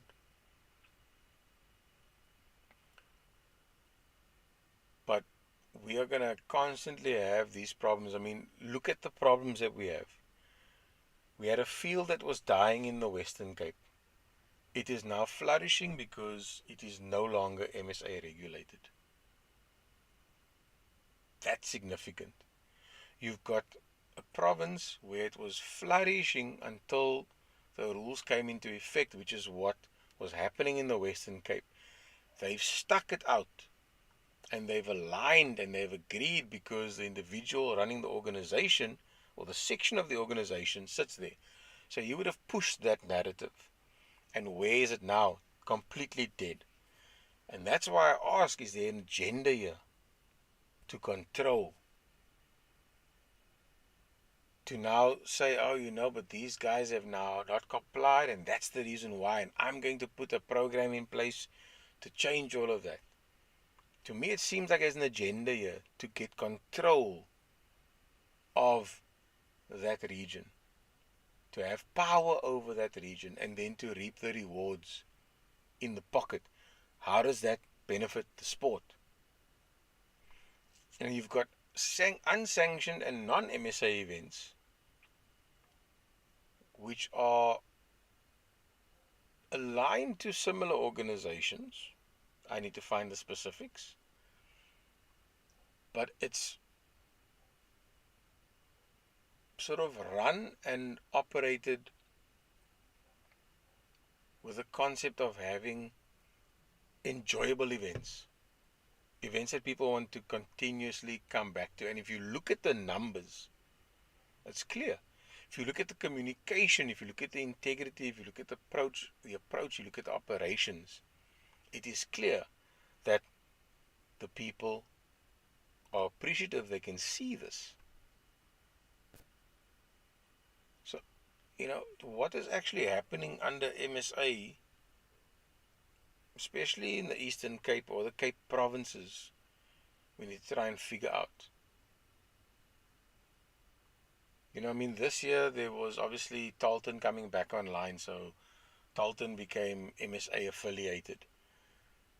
But it's been nothing but turmoil and issues, and you need to fix this, you need to fix that, and incidents that occurred, so now this needs to change. They had an event recently also cancelled. And if you look at that as an issue, as an overall issue, you had an event that was going to take place on the 24th of August, if I remember correctly, in Zeerust at the airfield. Organized by the guys, I think, that organized the Kimberley Drags. But everyone almost, in my opinion, held out because, Talton is that holy place for us as drag racers in South Africa. Only for that event to be cancelled because of some issue, most likely with MSA, I don't know. But the point is, Zeerust was dead in terms of competitors. There was a fair crowd there, but there wasn't much competitors not because it was on the same date, but because it was close enough. So now you got to say, I'm going to travel, there's a risk I break the car, then I can't race at Talton. Now I was going to race for a world record or a personal best. That's going to force guys to stay away. We aren't in the same position to just, we broke this, it's a good thing I broke like that, let's fix it, let's replace it, let's improve it, let's develop something stronger. Not everyone can do that. And the way the current state of affair is, it's just forcing people to the street. So there's no one to blame here but the somewhat government-aligned association through their regulations, and this is the MSA regulations. And what is that going to do for the long-term effects? I don't think that these rules have been thought through thoroughly. I don't think that these rules are aligned with the level that we are at as a nation. They aren't accommodating the pack and the field and the competitive sort of state that we are and have in this country. From what I've seen, things are taken verbatim and applied here. Now, if you must count the 7, 8, and 9 second cars on your hand, you can probably count each sort of index on your hands. Now, for a support base of 3-4 million. Do we have the cars to cater to that? Probably not. Certainly not in Cape Town. In Cape Town, we've got maybe a handful of guys in the 8s, and a handful of guys in the 9s, and a nice number of guys in the 10s, and a handful in the 11s, but our majority is 12 to 14 seconds. And that is evident if you look at the drag nationals for Cape Town last year. There were 2 classes that were so oversubscribed, you could have had an event with just the 2 of them. Just those 2 classes. And that's not even the guys that were maybe turned away or turned down or failed because of non-compliance.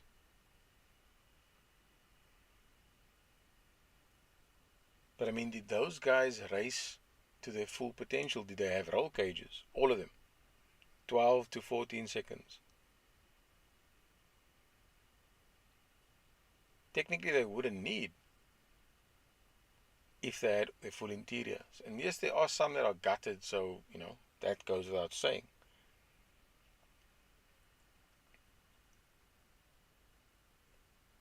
But the logic we need to try and establish and figure out and clarify and be more transparent about. I mean, you've got individuals where notes are made in their book. Needs this, needs that. Then why isn't it done? I mean, I always say no fear, no favor. Is there favor occurring? Is there this subjectivity that is, taking place? I mean, it just doesn't make sense that some people get away with flouting the rules and others need to comply. And I also don't understand the fact that, I'll make a statement, I'll try and be objective and look at it from both sides of that single coin, and either side will be looking and saying, you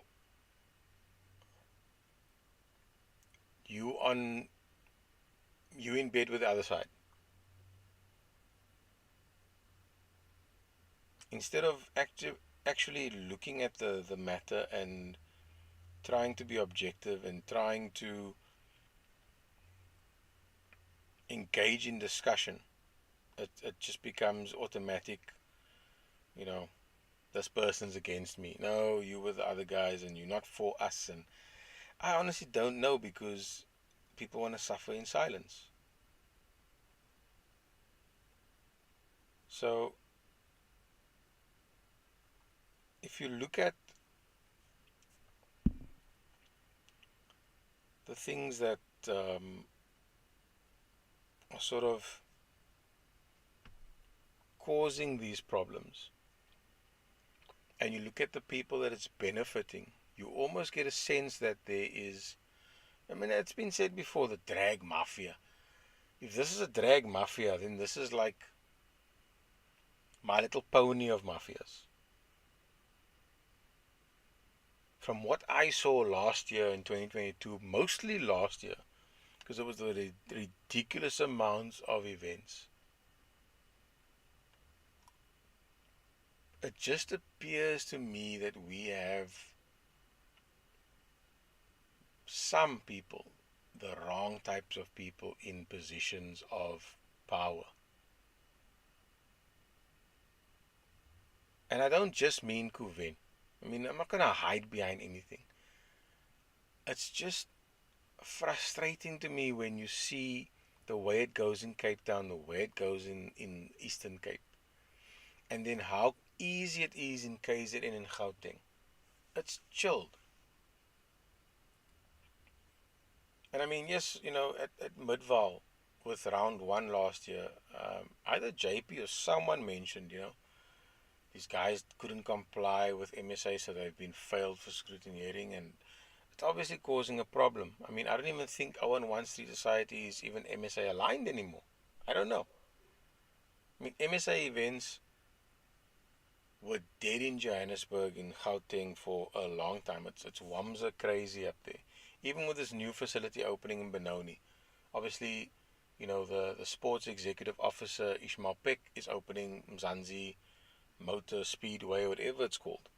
So that's most likely going to be Wamsa aligned facility, which is good news because, I mean, and I'm going to say it, if there's an event happening in Gauteng under Wamsa, and there's one happening in KZN under KZN Motor Racing at Mkuze, because it's now more than one, we still going to be running club drags, but we can maybe start doing and putting in drag regulations. If you can get a third venue, maybe the Eastern Cape, maybe East London, and we get a fourth one, Northern Cape or Western Cape under WAMSA, we can run a national series. Now, I'm saying this not as someone who's aligned to WAMSA, because someone at MSA is going to turn around and say, oh yeah, Dom's in bed with WAMSA. I'm just saying, we could. And I've also got to ask the question, why is there a separate association? Is it because of our constitution that stipulates freedom of association? Freedom of movement, and those things can be interpreted however many ways. So, is there an issue with the way MSA operates that forced the hand for this whole WAMSA thing and the lawsuit that took place all those years, but years ago, for that freedom of association? Was the entity MSAs that's archaic and set in their ways that people needed to form something new? Is that maybe a better option? Because what is the benefits of MSA? It's supposedly medical cover. It's the ability to say this track is for 2.336 meters. It is approved for this type of testing, or whatever the case may be. So they ratify tracks, they ratify records. So let's see what Fawaz is saying here. Oh, I'd love to hear which motor, but it's up to you. It's up to you to put that out there on the internet, my friend, or keep it to yourself. But yeah, I don't know. I'd fit a 3RZ in a cargo. That's not maybe compact, but it would be a good option. Or 2GR, everyone seems to be fitting now. But you've got all these things to consider. At the end of the day, what is benefiting the sport? Because it's been through a tough time, and for a while people used that, COVID BS. Because no one foresaw that and no one planned for that. So,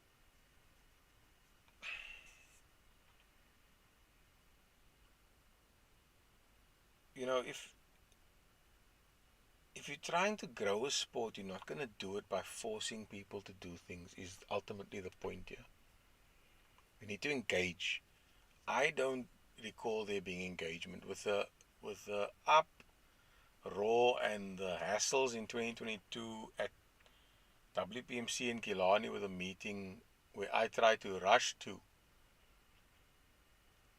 If there was such a big mess and a hassle, then there wasn't engagement. 2023, I mean, questions were being asked, and I was like, why are we even discussing this? Phone Kuven from the meeting and raise it. But how does the club not know? Where's the engagement? Now, the club is sitting in a meeting and the racers are sitting in a meeting, and we're all asking questions and we're all shrugging our shoulders. If I was part of a club, I'd expect my club to convey the information to me and the expectation for an event. That is my obligation to then ensure I do what is needed. But it's their job to explain it, and vice versa. I have an expectation as a racer to be able to get to a facility, get through scrutineering, be there when the track opens. In most cases, it appears as though there's either a hold-up at scrutineering, a hold-up with admin and paperwork, or the hold-up is the racer. Now, I'd love to know where it is so we can establish how to take corrective measures for that. Because you'll get other days where operations are poor. Because, oh, we couldn't do this, we couldn't do that. You should know these things, man. It's not like you're doing it for the first time. Or, oh, this doesn't work. That's a problem. Don't you check your equipment? Even at Aldo, every 5 minutes, every 20 minutes, then the guys from the start line drive down the track to go and do what? Check the sensors. Or are they moving the sensors? What are they doing? It impacts on the flow of the day so poorly. I mean, you saw people leaving because of that. It's like, oh, we don't have time for this. This is dragging on. We are waiting, and now there's another halt and a pause. I don't know. Things are just, for me, it's fishy. And you'll get someone saying, oh, you're just too skeptical. Oh, you're a bit paranoid. Let's listen to some of the rules. There are blanket rules that don't apply to all applications and vehicles. If your facility is not graded appropriately for operating a certain length, then push for an alternate length or distance. Evening, Chad, hope you well. And try and accommodate and compromise there, or modify your facility if you can. Actually invest in the sport instead of doing what Australia is technically doing and trying to slow races down. There are some rules where it's obviously pushed down by FIA. And is that even explained in detail? This is why you must have this, and where it must be and why it must be like that. For people to say, no, man, we're not going to deal and accept this BS.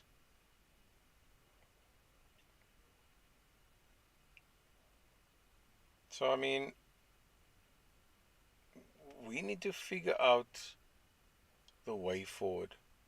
And it's most likely going to take the form of rules changing again. But perhaps there should be proper engagement. If there are enthusiasts in other provinces and there are no entities, then we need to, clump them together in some way or form. Northern Cape clumps with Northwest, vice versa, or whatever the case may be, or with the Free State. But MSA operates in the Northern Cape, Eastern Cape, Western Cape, KZN, Gauteng. 5 out of more than 50% of the provinces.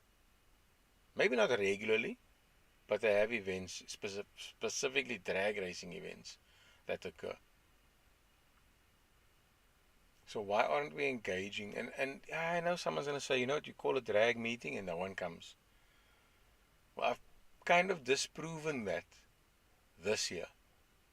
Because there were, 9, 10 or 13 people in 2022? Last year, we had an okay number. This year, we did marketing, but why did the racers have to market amongst racers to come to a meeting? Now, there's a similar problem in the Eastern Cape. Meetings are called, no one comes.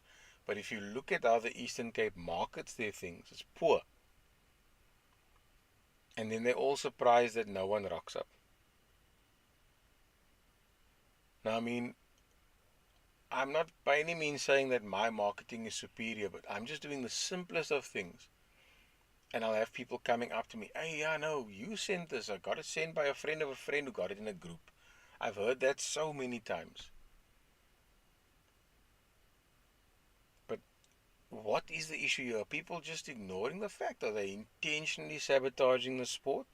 To what end? Because we can gladly accept that and go in motion to governments and municipalities. You see why we need our own space? We can't even race here. Prices went up because people are arguing we're using the full facility when we actually only underload where the race circuit is for us, A to B, straight line. Thereafter, it's free rolling or cruising along the rest of it to get back to the track. So we're not placing strain on the facility and the surface outside of the drag strip and the burnout box and the staging area. But there seems to be these agendas, and we'll get drag races saying they are being oppressed, they being marginalized, they are being singled out. But amongst ourselves, we can't even agree with our brethren, our bikers. The bikers fight with us, we fight with them. Everyone else standing in the background looking to take control is looking back and laughing at what's happening within drag racing. Now, I mean, for me, like I said, it looks to me like this whole thing was an agenda driven by one or a few individuals. Some may have been drawn in unknowingly, unwittingly, for the agenda that was already decided, because it just reeks of a need to be in control and to have power. And it also reeks of money. Now, I mean, there's a whole bunch of things that came to my attention last year that was gifted to us. And one of them is an FIA timing system that is meant to be for use here. And the behind the scenes reasons for why and what, I don't know. A narrative will be painted and we'll just accept the narrative. So now I'm saying, okay, that's perfect for, instead of using and setting up a tree, we can set up this equipment and give people the opportunity and see what it's like to time, and do they like that style of racing. But we've got bigger problems because we're not even racing, as I mentioned. So this equipment could work out for that. But there's so much red tape around that. The equipment is for South Africa. Where is the equipment? And yet again, the Eastern Cape comes up. And there is one common denominator there. Now, I mean, it's going to sound like I'm attacking you personally, Kuvin. Bugs flying into my face here. Protein. But you have not demonstrated your willingness to be compliant, yet you expect everyone to be compliant. And I'm referring specifically to the request that for the issues that I've discussed this evening, where in April of this year, the issues and certain queries were raised about why these constant changes, why is this now split, why are the classes switched. There was actually what looks to me like a flaw last year with the classing, which no one noticed. That just also goes to demonstrate that no one probably read the MSA regulations and rules. But to get back to this point, queries were raised in April. They were structured as requested about a month later into a formal document. So 4 months have gone by without an answer. And it took for me to post this link to this live stream across every group in almost every province, even international groups, race car groups, to get a response out of Kuven. And again, the response comes from this tone of chastising, of pointing fingers, of this helplessness. Okay? But you still haven't answered the questions, man. Let's start there. Answer the questions. Never mind the fact that the races apparently decided to vote against MSA. There's good cause for manipulation that took place there, given the timelines. And I always say, the timelines don't lie. You have events, your flyers never have MSA logos on them. Did you even get a permit number yet? Probably not, because you wait for the permit number to then go and advertise the event. Then people put the MSA logo on the flyers, and they are instructed to remove the MSA logo from the flyers. Given the frustrations that started last year already with the mid-year drag meeting that was had, to this year, the permit coming on the last minute before the event. Now, whether that was to sabotage, or whether that was just poor administration, or whether that was malice from either party, only they will know. To be honest with you, it's not really something we'd have to worry about if nobody's willing to talk, because things just happen to unfold. That's just how life and the world works. To then have statements made that, the head of the club will do. He's decided that he will do whatever is necessary, and the club will do whatever is necessary to ensure that the best is done for drag racing. Thereafter, at a drag meeting, the racers are notified that if they want this, they must speak up. Want what? The decision was already made. So what do the racers want? Then for the racers to be sort of herded into a meeting, be shown a presentation that may or may not be false. Only those that were present have an idea, but only those that prepared the presentation will know. If again a narrative was put forward, and by that I mean a very one-sided story, for a motion to be acknowledged and for a vote to be cast on it, and then that is taken in, the racers wanted this. There we go. The racers wanted it. Now to me it's just a big cockfight between a handful, if not just two, maybe several individuals and organizations. But we are struggling as the ones who take this as our sport and recreation and for enjoyment. Or if we are competitive and we actually want to compete, we are at a loss. Because it's above our heads that this fight is going on, but we are the ones suffering. Buying and paying for licenses, what's the point in having it? You don't need it. So now, that gets interpreted a certain way. And justifiably, yes, Kuven, you were annoyed and frustrated and upset.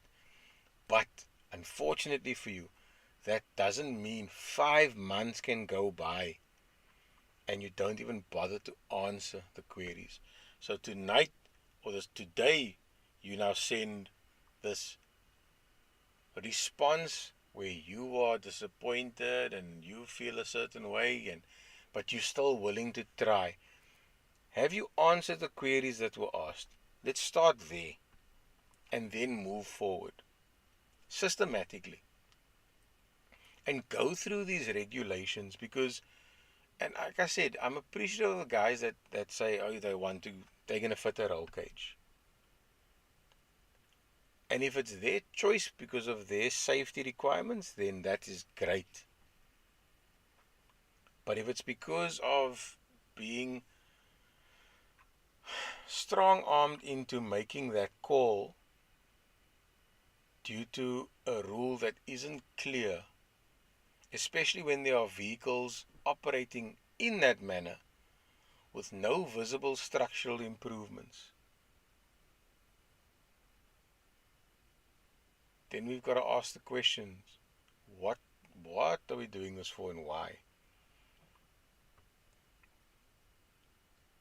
And I mean, if you go and look back at the results, you could find someone with a Golf 7 GTI in a class where there are cars running 13 seconds and it's running 14 and 13 seconds. But now because they took their seats out, they have to go and add weight to their car, add structural requirements, shell out more money. There they are out for the season, the year, a few years, whatever the case may be. That's all I'm seeing. Because newer cars are safer apparently. But if you look closely at that safety rating, the newer cars are worse off for the actual driver / racer. It's only them in the car. What bearing do the other ratings have on that? Those kinds of things. So then who formed these rules? What did they base it on? Where does the logic come from? Those are all the questions I have. And I mean, at the end of the day, it's because of the sport suffering due to these regulations. That's ultimately where we're coming from. 503E Wazy, I have no idea at this stage. I'd have to go and check. But thank you for the homework. So I mean, hearing these queries from the individuals, oh, do I need this? Like, do I need a fire extinguisher? Was the one. And then it was conveyed to them, you need a fire extinguisher. So now you've got people with daily vehicles that now don't need to go and get a fire extinguisher, secure it. But the reality is, they're a street car, they're running pump fuel. For what do they need that? Yes, it's advised, it's good to have. But it's not like you're racing on a road alone, you've hired a track and there's no one else watching you and an incident could occur. But, how much education has gone into that to explain to the racer, and it is written in the regs there. If you have any kind of mix that is mixed with ethanol and methanol, you need a fire suit, you need an extinguisher. If you're running ethanol and methanol, you need a fire suit. And there are different ratings. All these things should be explained on a racer club interaction level. And the club needs to understand these regs, because you can't, you engage with certain individuals and then they just, I don't know. Now, I mean, I can go and read those regs, but when I skim through it and I tell myself, but this isn't how the rule used to be. And even if I just go a few years back, you'll see there things like traction control under revision, under review, traction control approved. All of these recent years, all these things that are clearly biased in favor of newer cars. But not just that, newer technologies as well. But what option do we give the guys with older cars? I mean, you can go and take a dictator and send it to them and they can, activate or set up launch control for you. So now you've also got some technological advancements that you can try out to try and keep up with the newer cars, the faster cars, the technological changes and all these things. But when it comes down to it, if you put a 9-second race car, old school, built from the scratch up, from the ground up, stripped out, gutted, cage in, put that up against a car that gets on the launch control, the reaction time is like a second, 5 seconds, 3 seconds, and they both run 9s, who do you think's going to win?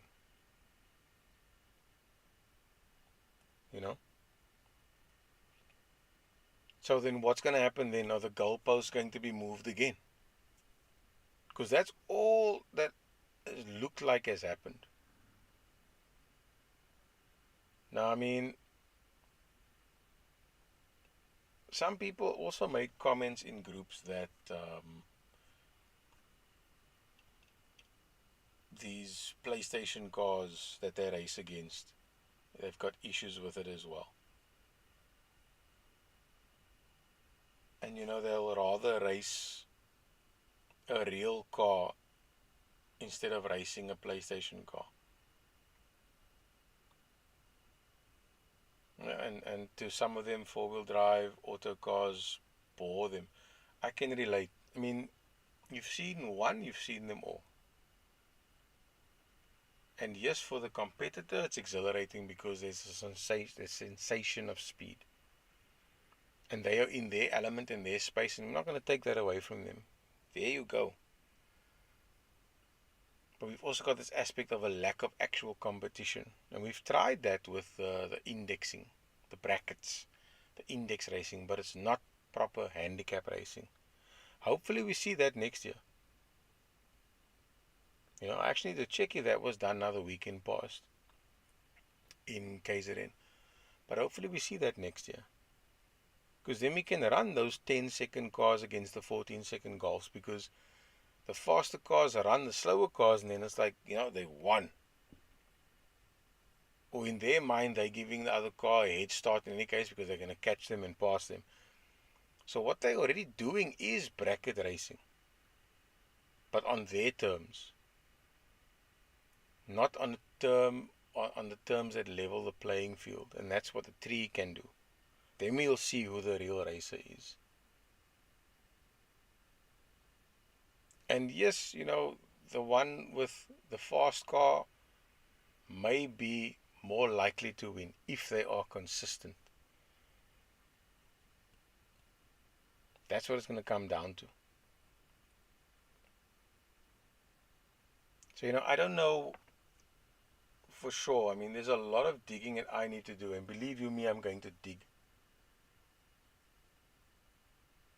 But the state that we are in at the moment, even in Johannesburg, I'm very sure, the unsanctioned and the informal racing is big, it's huge, it's busy.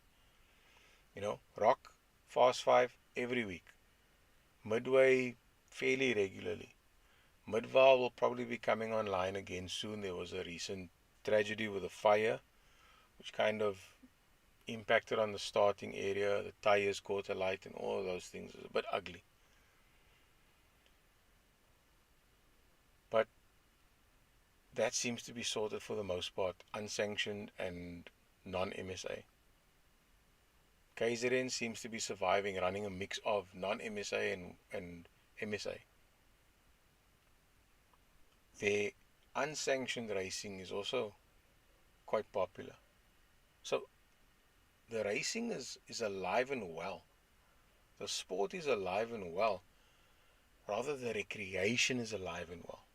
But when it becomes competitive, then it just seems to go completely sideways. I mean, I can't really recognize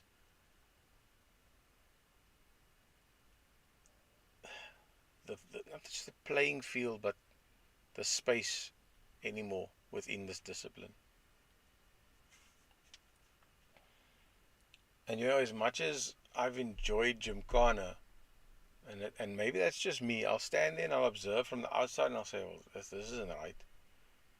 Because similar things are happening there, so I'm assuming similar things are happening everywhere.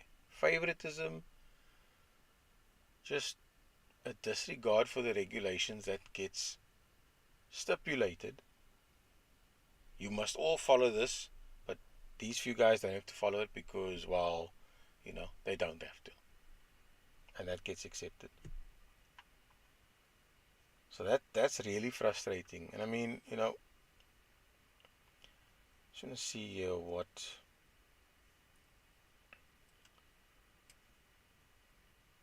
some of the guys said, I hope I sorted that mic out for us.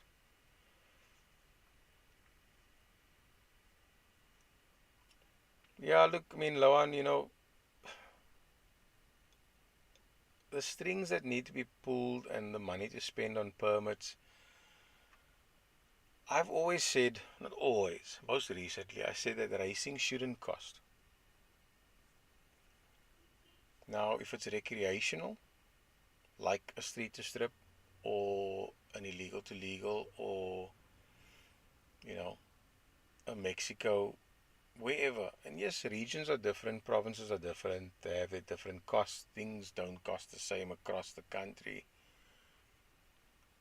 But I'm also one of those that is a firm believer, why should a racer pay to be the entertainment?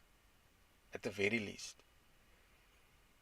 That is unfortunately dependent on a lot of factors. Is there the crowd that's going to be coming and supporting the event? That's down to the organizer, the promoter. Am I happy to pay towards an event if I'm going to enjoy that event? Sure.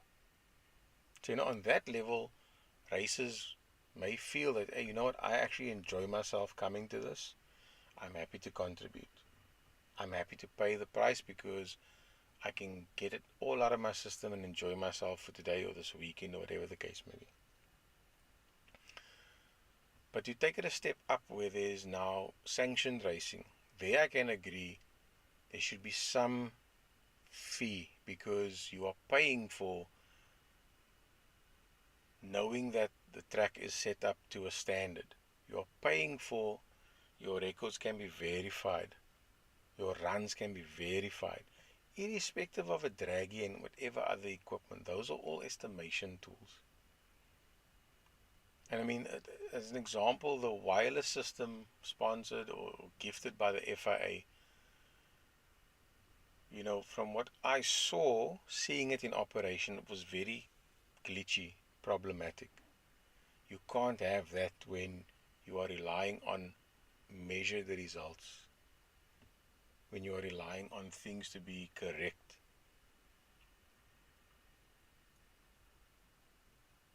So that's where I would agree money needs to be laid out, but it needs to be fair. If you don't do your due diligence and your homework and your marketing, how is that everyone else's problem? If that was your role.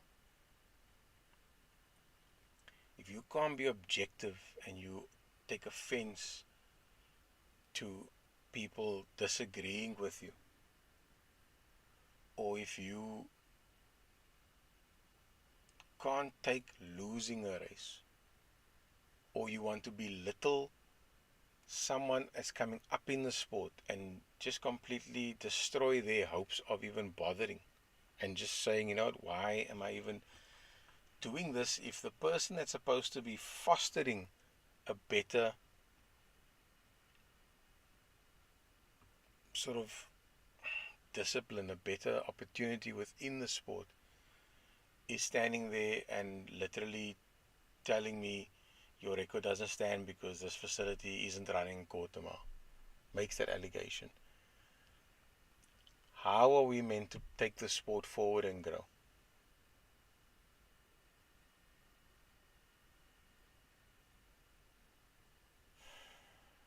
So, it's one of those things.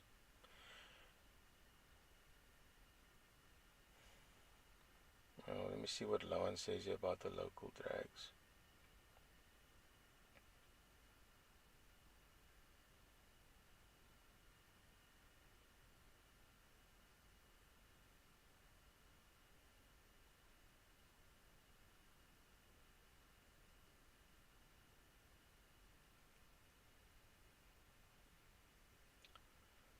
Yeah, I see his point about the distance. Why would you drive 600 kilometers just to race and not care about, braking? So, that's exactly what we're trying here in the Western Cape, or at least I'm trying, and I know a few other people have. And it appears that, we could get political about it. It's the majority party that's the difference, really. So that might be one of the reasons why you are more fortunate in those provinces to be able to actually get these permits. And be able to make these things possibly available. And I see that point with the backing from the community is important, but I firmly believe that that needs to be a starting point. It mustn't be something we should rely on long term. And we'll see. But I mean, if you look at these other points here, I think Yusuf also made a point.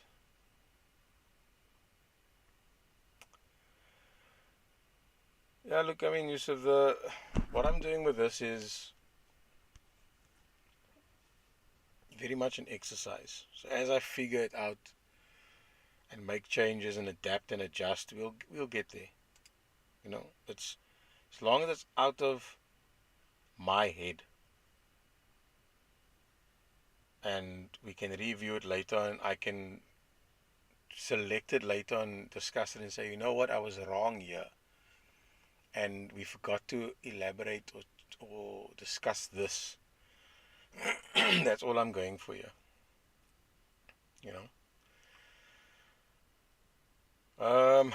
Longer streams so far on my channel or in general? Isn't there one that's still going somewhere? But yeah, I mean, I don't want to say I feel that these things are wrong, have been done wrong, because you can just see how the impact or what's occurred with guys just, packing up and saying they've had enough, that's it. I mean, there's a list of 50 for sure that have packed up due to this kind of thing. Just in the Eastern Cape. There's your whole field. Yeah. I know of cars that have been sold to KZN from the Eastern Cape. Cars that have exchanged hands in the Eastern Cape. And that woman's probably exchanged hands again outside the Eastern Cape, given how this year's gone there. People have tried to turn it around, and it just doesn't seem to have gained traction, and I have my feelings there and my thoughts there about why. And it's probably be hard for them to hear this, but I mean, your attitude in relation to how you deal with people is going to be one of them. I mean, I know I get angry, but not unjustified. But I don't go out and attack people with no reason. Once I'm attacked, then I defend myself, and then I go on the assault. So,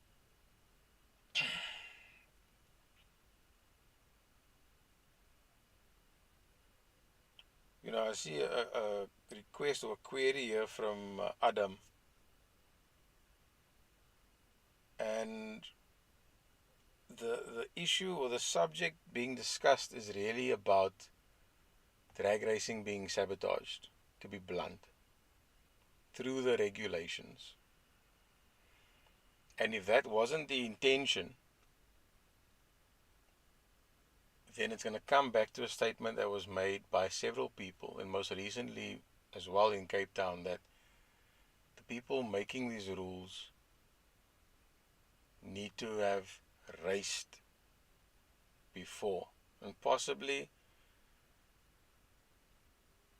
raced in vehicles that are aligned with the most common and abundant race vehicle in South Africa. Because we've got this mindset of wanting to be like America. Yes, we got it from there. But we need to look at what works for us. And it's not a case of getting street racing to stop. But it's a point of showing people that, if you race at the track, there's this chance to get competition honors, colors, national colors, be awarded that, and we need to look at what is going to come thereafter. So, I mean, to answer Adam, it's not so much about Kilani and the weekend past with the invites. That is down to sponsors. The fees and the cost that were covered, that's irrelevant. It's more so about the rules where, and if you want to use, Yatta as an example, seats were out and he got failed. So now he's going to put in a cage. But how unsafe is that car without the seats? Where in the regulations does it stipulate why? And if you look at the regulations, it's because the car's older than 2008. And that regulation implies, because of that age, if you go quicker than this time, you must fit a roll cage.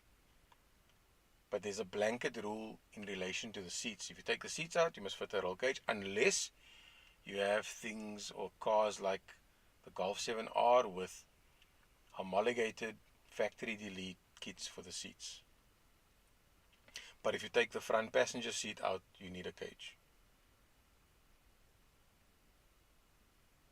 So you're sitting there and you've got to ask the question, how flimsy is my car? And how different is it to the 2022 car? And you'll get everyone saying, these production standards have changed, the production processes have changed, yes. But you have to look really hard to find the torsional rigidity ratings for the cars. And when you start to look at that, most of the cars don't differ by much. And I mean, if you want to break it down, let's take an EK Civic. So it's half as rigid as a Golf 7R, meaning that it'll take half the force to start causing that chassis to twist and move, to start causing it to do so. So now you say, okay, Golf 7Rs are running 9s. So if the torsional rigidity was the same as the Golf 7R, it should also be allowed to run 9s. That logic makes sense to me. Unless someone can disprove that and say, no, that doesn't make sense because, it's an older car, so the metal is older. But the fact still remains. If the torsional rigidity is the same, then why must the newer car get all the benefits? Why can't the older car get the benefits? What's the reason that a 2008 vehicle needs the roll cage at 12 seconds? Why can't it have only the requirement for a roll cage and a chute when it breaks 9 seconds? What's the reason? So is someone going to say NCAP safety rating? Is someone going to say, it's older metal? So can we put that on a jig by a panel shop and see if it's out for all the years that it's driven? Has the suspension shifted to the point that it's out of specification? And maybe we should do that. And maybe I'll do that. Find two cars that are opposing years in terms of opposite ends of the scale, older than 2008 and newer than 2018. Find cars with matching torsional rigidity. And then immediately go and measure them and see, okay, new car, is it within spec? Yes. By how much, or by how much is it out of spec? Note that down. Check the 2008 car. Is it within spec? Because you're going to have those specifications on the system. Yes or no? And if it is, by how much? Then you'll say for 16 years. It's only, the chassis only moved or gone out of whack by a 0.01 of a degree. Then that whole argument of your seats must be in because of whatever reason is stupid. Because what is the reason? You can only surmise the reason is because of rigidity.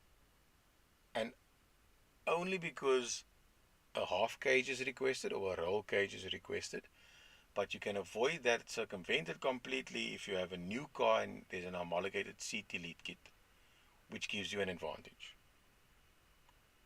No doubt. So now if you look at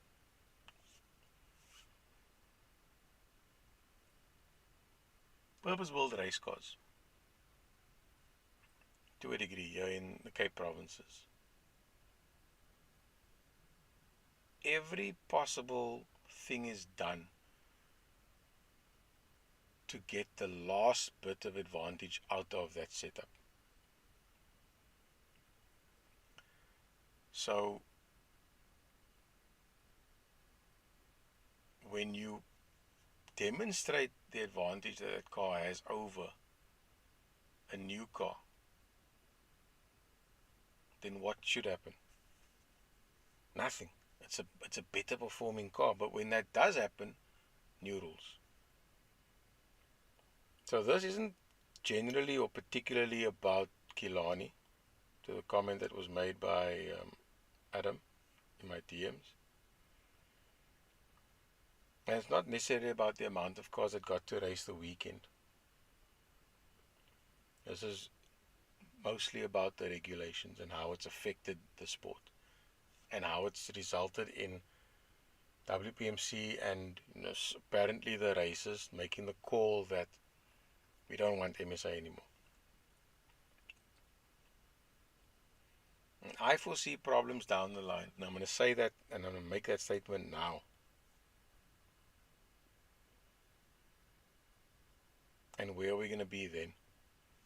With Grant crashing on Saturday, thankfully he's okay. But if it was worse, the risk is on him totally, because he needs to have cover through his insurances, his medical cover.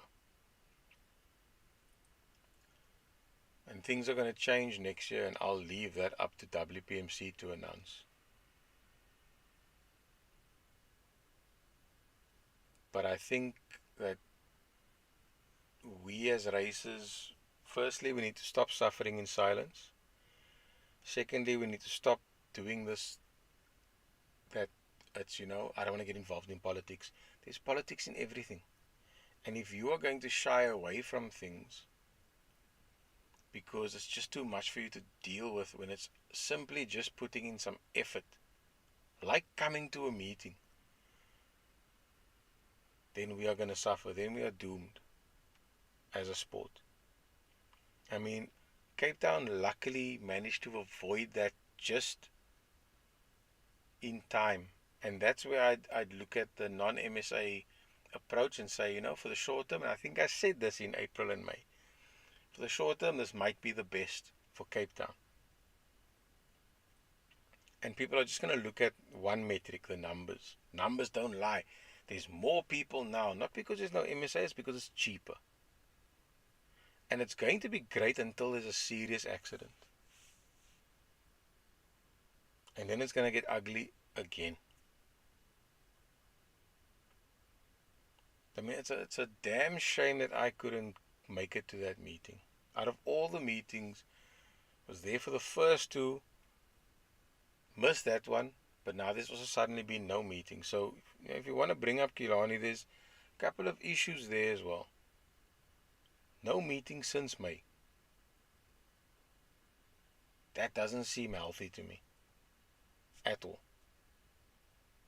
And yes, the argument is going to come, people don't come, fair. But two's company, three's a crowd, we build from there.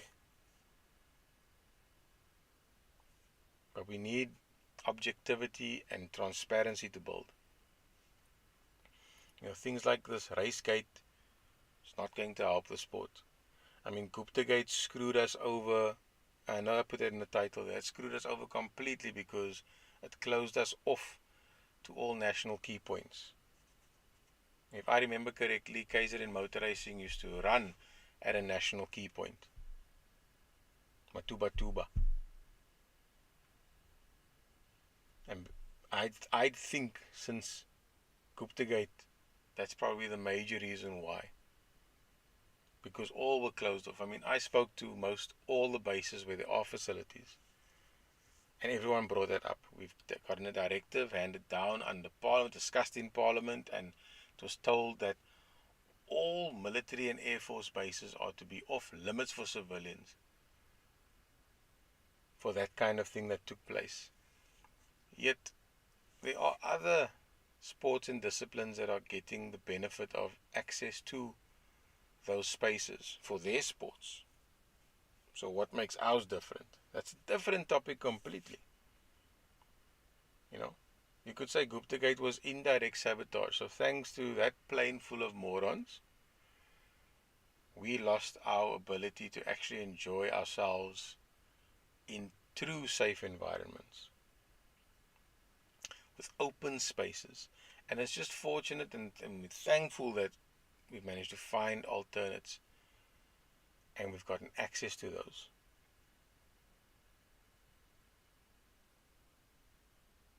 But yeah, this isn't just about one individual and some guys not getting to race. This is about the fact that the rules appear subjective and biased, and it appears to favor a few. And those people are probably going to get upset, and yeah, I don't care. I mean, there are some of you that you enjoy your vehicle. It's automatic, it's all-wheel drive, you are competitive, and you are willing to partake in every aspect of actual drag racing. I can take my hats off to you. There are some of you that used to race Hondas, that now race Porsches, that tune BMWs and move that route. I'm not discussing those individuals in particular. They've earned their colors. They've done their time. They've got every right to improve. You know, I'm not talking about old cars taking advantage of new systems, because that's the way things go. But the implementation of the rules and the ridiculousness of the application of some of them just reeks of dodginess to me. And yes, it warrants deeper investigation because I need more information. I need to be informed to take it to the next level, to say, hang on, it's now clear that there was an agenda here, that this person caused this problem, there was intent. These group of individuals set about to dismantle the structures and destabilize the sport for their benefit. Those are very strong claims. And if you want me, I can go and investigate. Because I mean, look how destabilized Eastern Cape is. It's like literally looking at an emaciated individual that's on their last in hospice. It's dead. It's just about being kept alive with, life support, but it's dead. The last things to go now will be the groups operating the drags for the official structures. They might as well be deleted and start from scratch.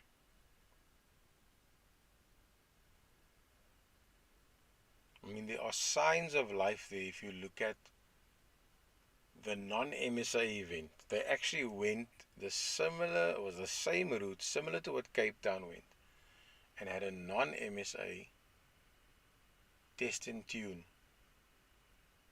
So probably still the similar controls and a little bit of leeway in terms of entry, but they had, I think, 35 or 37 guys. So there again, cost.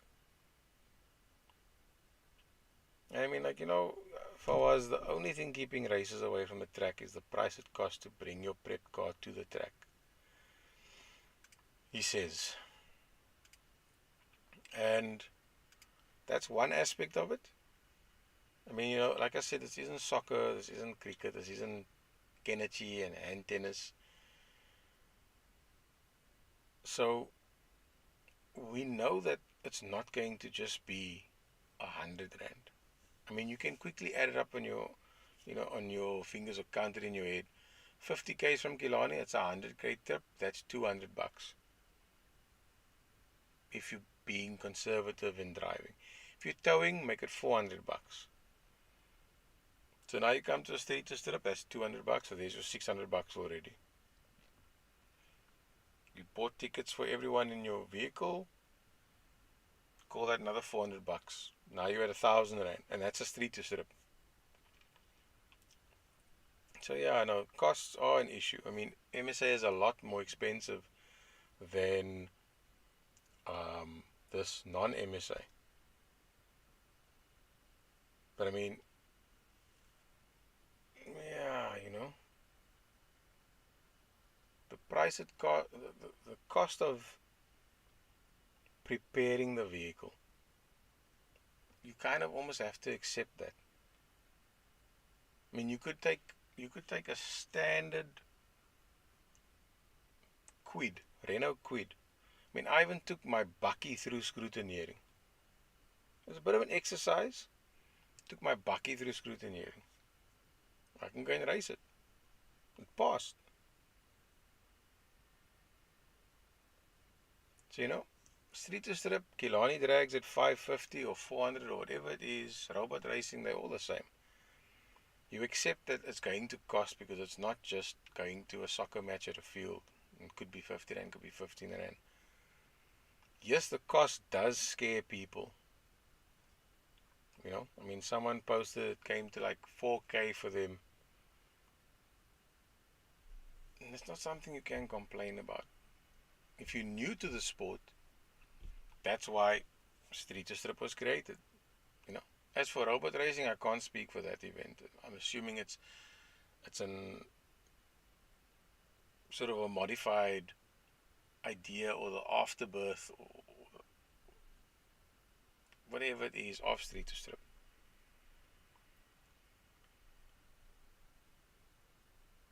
But you have to accept that there are going to be costs with that. And yes, wages need to be paid, marshals need to be paid, support staff need to be paid, bills need to be paid. Someone made that statement as well a few weeks ago. Talib, if I remember correctly, made that statement, in fact. So he understands that, things have costs, and over the years things have escalated, and to him, 200 rand for a street to strip instead of 20 rand is fair. So be it. He's maybe just one of a few that understands it that way. To all the guys that race on the street, and I'm not going to mention where, they might see it as 200 bucks, that's their petrol money for the night for fun. Why go and spend that and they need to still spend on petrol to go and have fun? And I hear their plight. I understand that.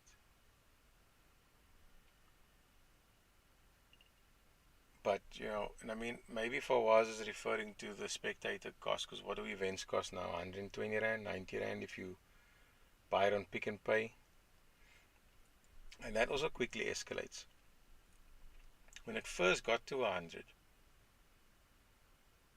I remember there was a guy at one of the retail stores here in Turkey that said he and his buddies went, and when they got to the gate, it was like 500 bucks for all of them to get in. So they turned around and they just went home.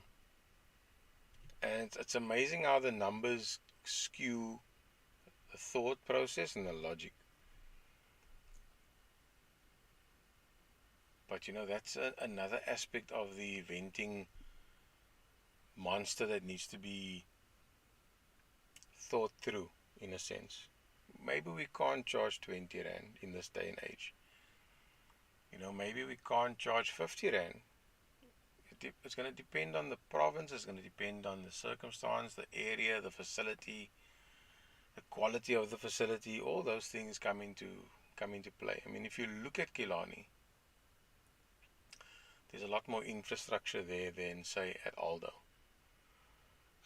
or even at Desi. With Desi now being bought by Harry from Gas Magazine, maybe there'll be some improved infrastructure.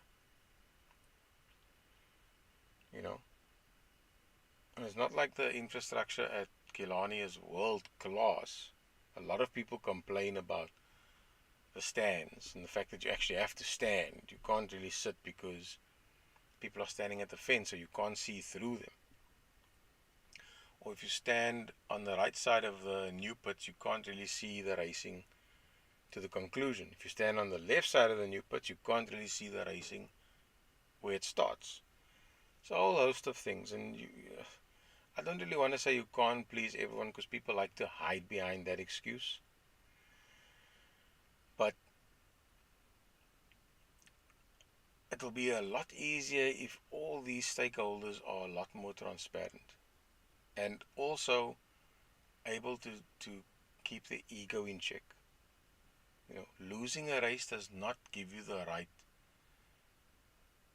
to start reviewing regulations and asking questions. Losing a record to a fellow racer does not give a person a right to go and defame another organization and association because you feel the track isn't quarter mile. And then when it's proven, you don't issue an apology. I don't remember seeing one. It's just business as usual. This tonight's Pitcast was just me saying I've had enough, man. It's been 5 months with not even an acknowledgement of I'm working on your queries to give you an answer. It's taking a while. I've been busy. Another poor excuse.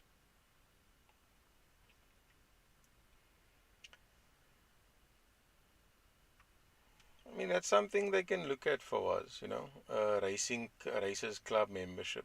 I mean, you can pay it off monthly. I mean, I don't think that's something the club in their mind sees being viable. They hardly see anything viable. They are set in their ways, and whatever options I had and ideas I had to try and help them, that's off the table now, as I said last week.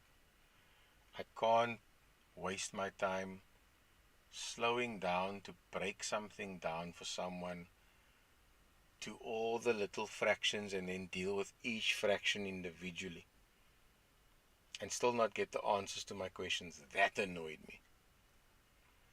So yeah, if they want to implement a Racers Club membership at a monthly fee, maybe they take your idea and they run with it and they do that and they see a better way forward. I mean, I've already crunched those numbers. I have the figures. And I'm standing there going, you can clearly afford it for this. So let's come to an agreement. Everyone benefits. Nope. Put the proposal, explain this topic, break it down, simplify it. I'm simply saying, if you really now want to make this about money, then there's your opportunity for money. There's the spectator and the competitor's opportunity to save some money. And I'm happy to just take the marketing exposure. Like with Street to Strip, I was happy to take nothing. But I'll be involved and I'll help, and that turned into its own business idea and venture that no one thought of at the time.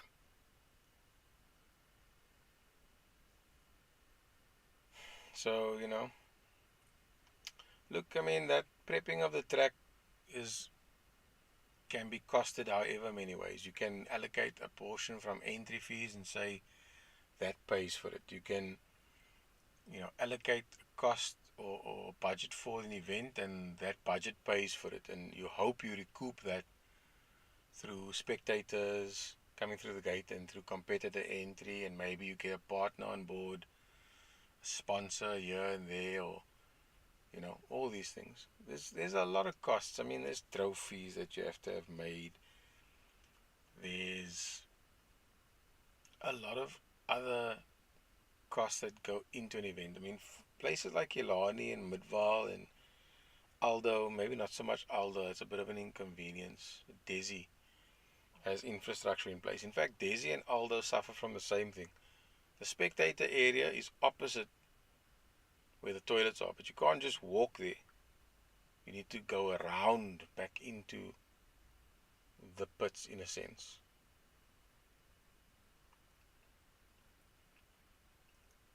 I mean, Killarney's got all those expenses as well. It's a lot of things. I mean, I don't want to sound like I'm in support of them because I'm not anymore, unfortunately. I'm not in the least bit concerned about what goes on there anymore. I'll still promote it because my feeling towards them shouldn't hinder someone else's ability to go there. So if I'm aware of the information, I will share the information. If it's out there in public, I will make it a point of sharing it for those that may have missed it. But I strongly suggest everyone goes and checks the calendar on a regular basis and, gets on board with their means of communication via platforms. And we see from there. And I sincerely hope that the guys who suffered can come back from this if they have their own cars. If they've sold their cars, that is truly unfortunate. I mean, there were so many guys that had issues that they needed to sell their car, unfortunately. And that's also sad to see. And I can also say, on some level, you've got to plan for these kinds of things. If you're going to buy a car of 10,000, do you have 20,000 to spend? No, don't buy the car. If you have 20, great. If anything happens to the car, technically you can hopefully replace it with another 10,000 rand car. You have to plan and think these things out. So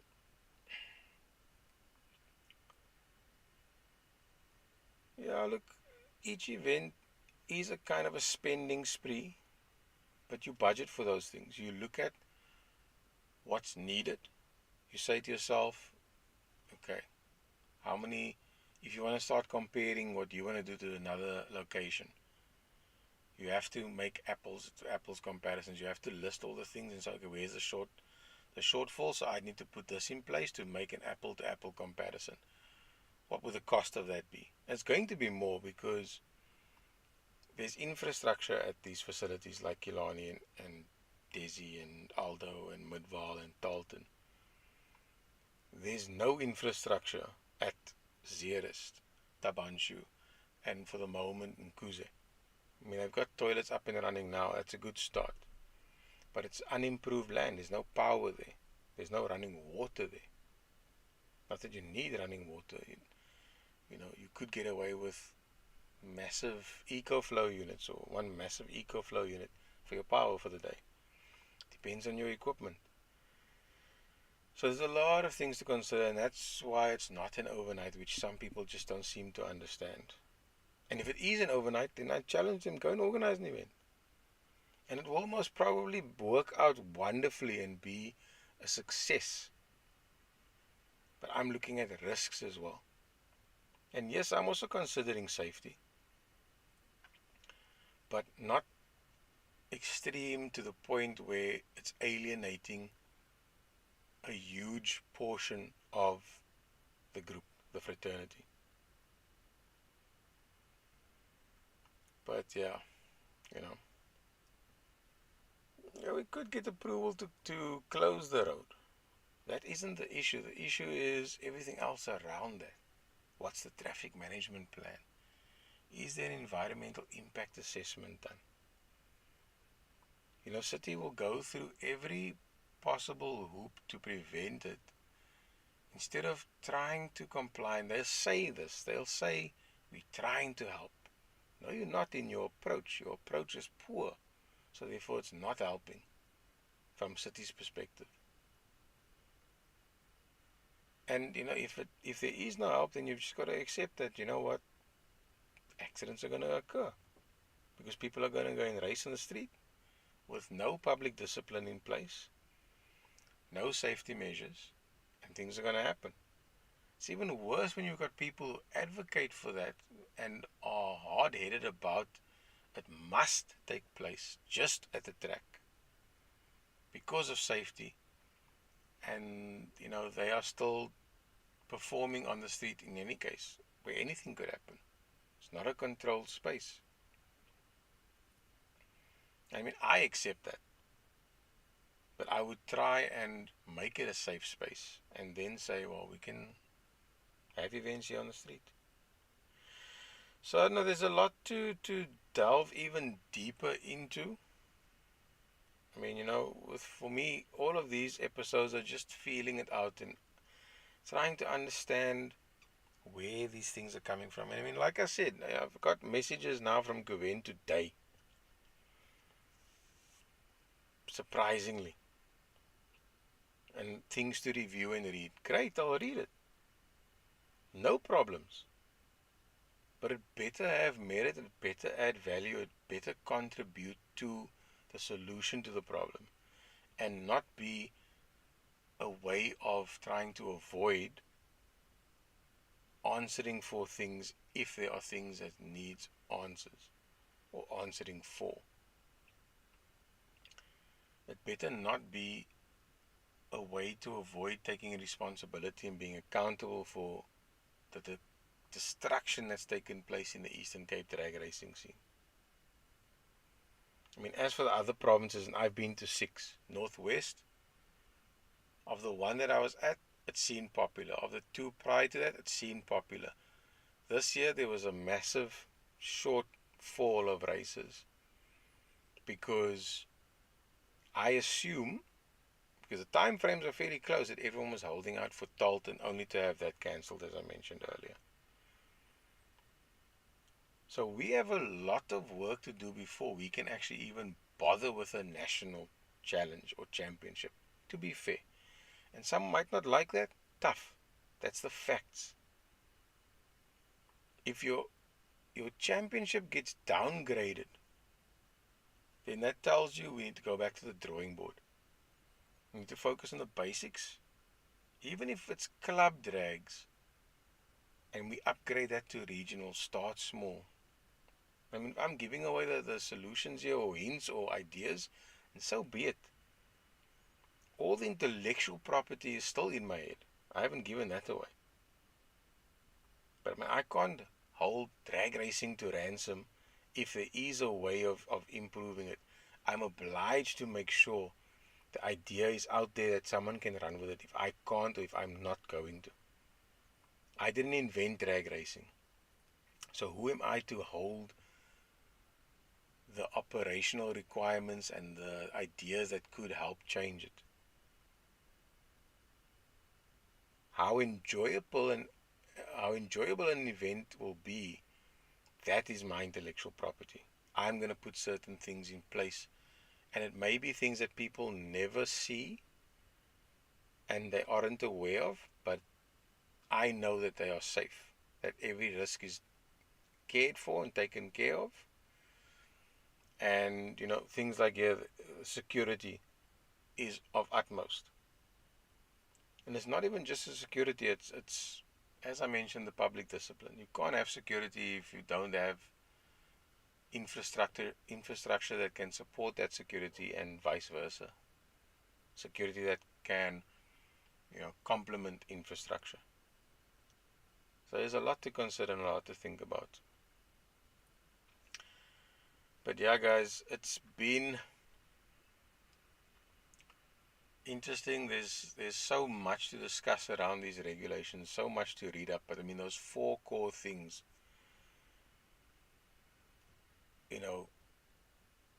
being raised by a competitor. Slicks on, he must fit a roll cage. Why? So he admitted he cheated, and he still ended up racing with his slicks. How did that happen? Next point. Cars coming without seats, and actually getting the opportunity to go and correct the problem. That to me was a bit of compromise that made sense. As for the fuel cell, I've read the regulations, and that kind of makes sense. want to compare to years prior and see what the situation was. And the fact that, you know what, you altered the structural integrity of the car may warrant a roll cage. Fair.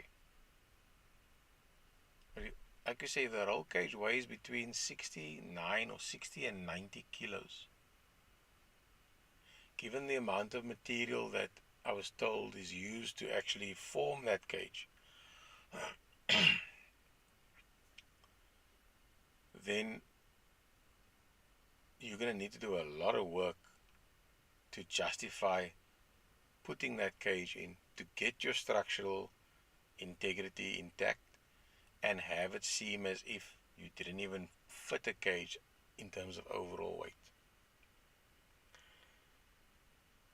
So yeah, now I'll definitely go see what it is that, if you said 530D, I'd understand that, yes.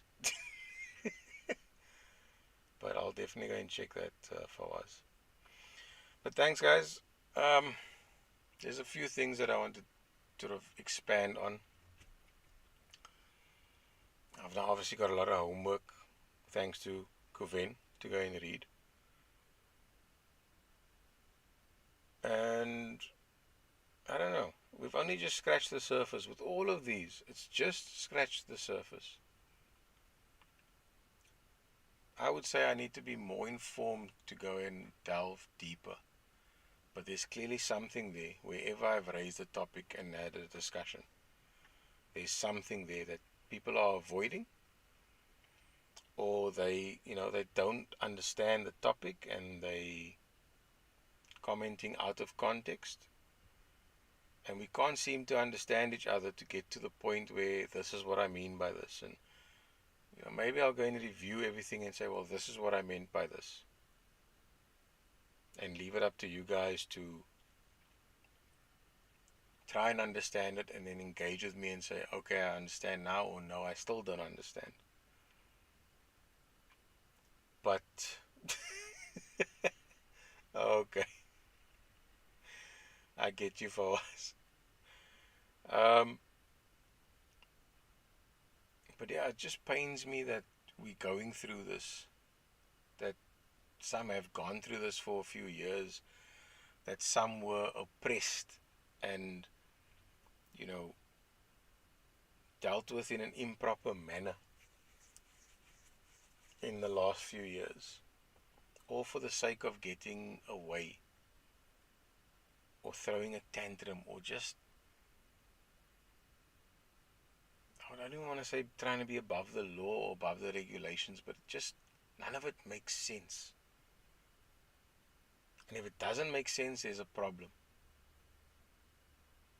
If you can't see something and ask the questions and wonder and think and come to an understanding or conclusion and figure something out, then there's a serious problem. But either way, I'll catch you guys again. Stick around or check out the WhatsApp channel and the statuses for tomorrow's subject, and we'll see from there. But these need to be detailed. We need to dig deeper, and hopefully we can elevate the sport to levels that it's never seen. I know a lot of people saying that, and they want to do that, and I genuinely hope that that is the intention. It will do great things for all of us. But either way, have a good evening, guys, and I will see you tomorrow.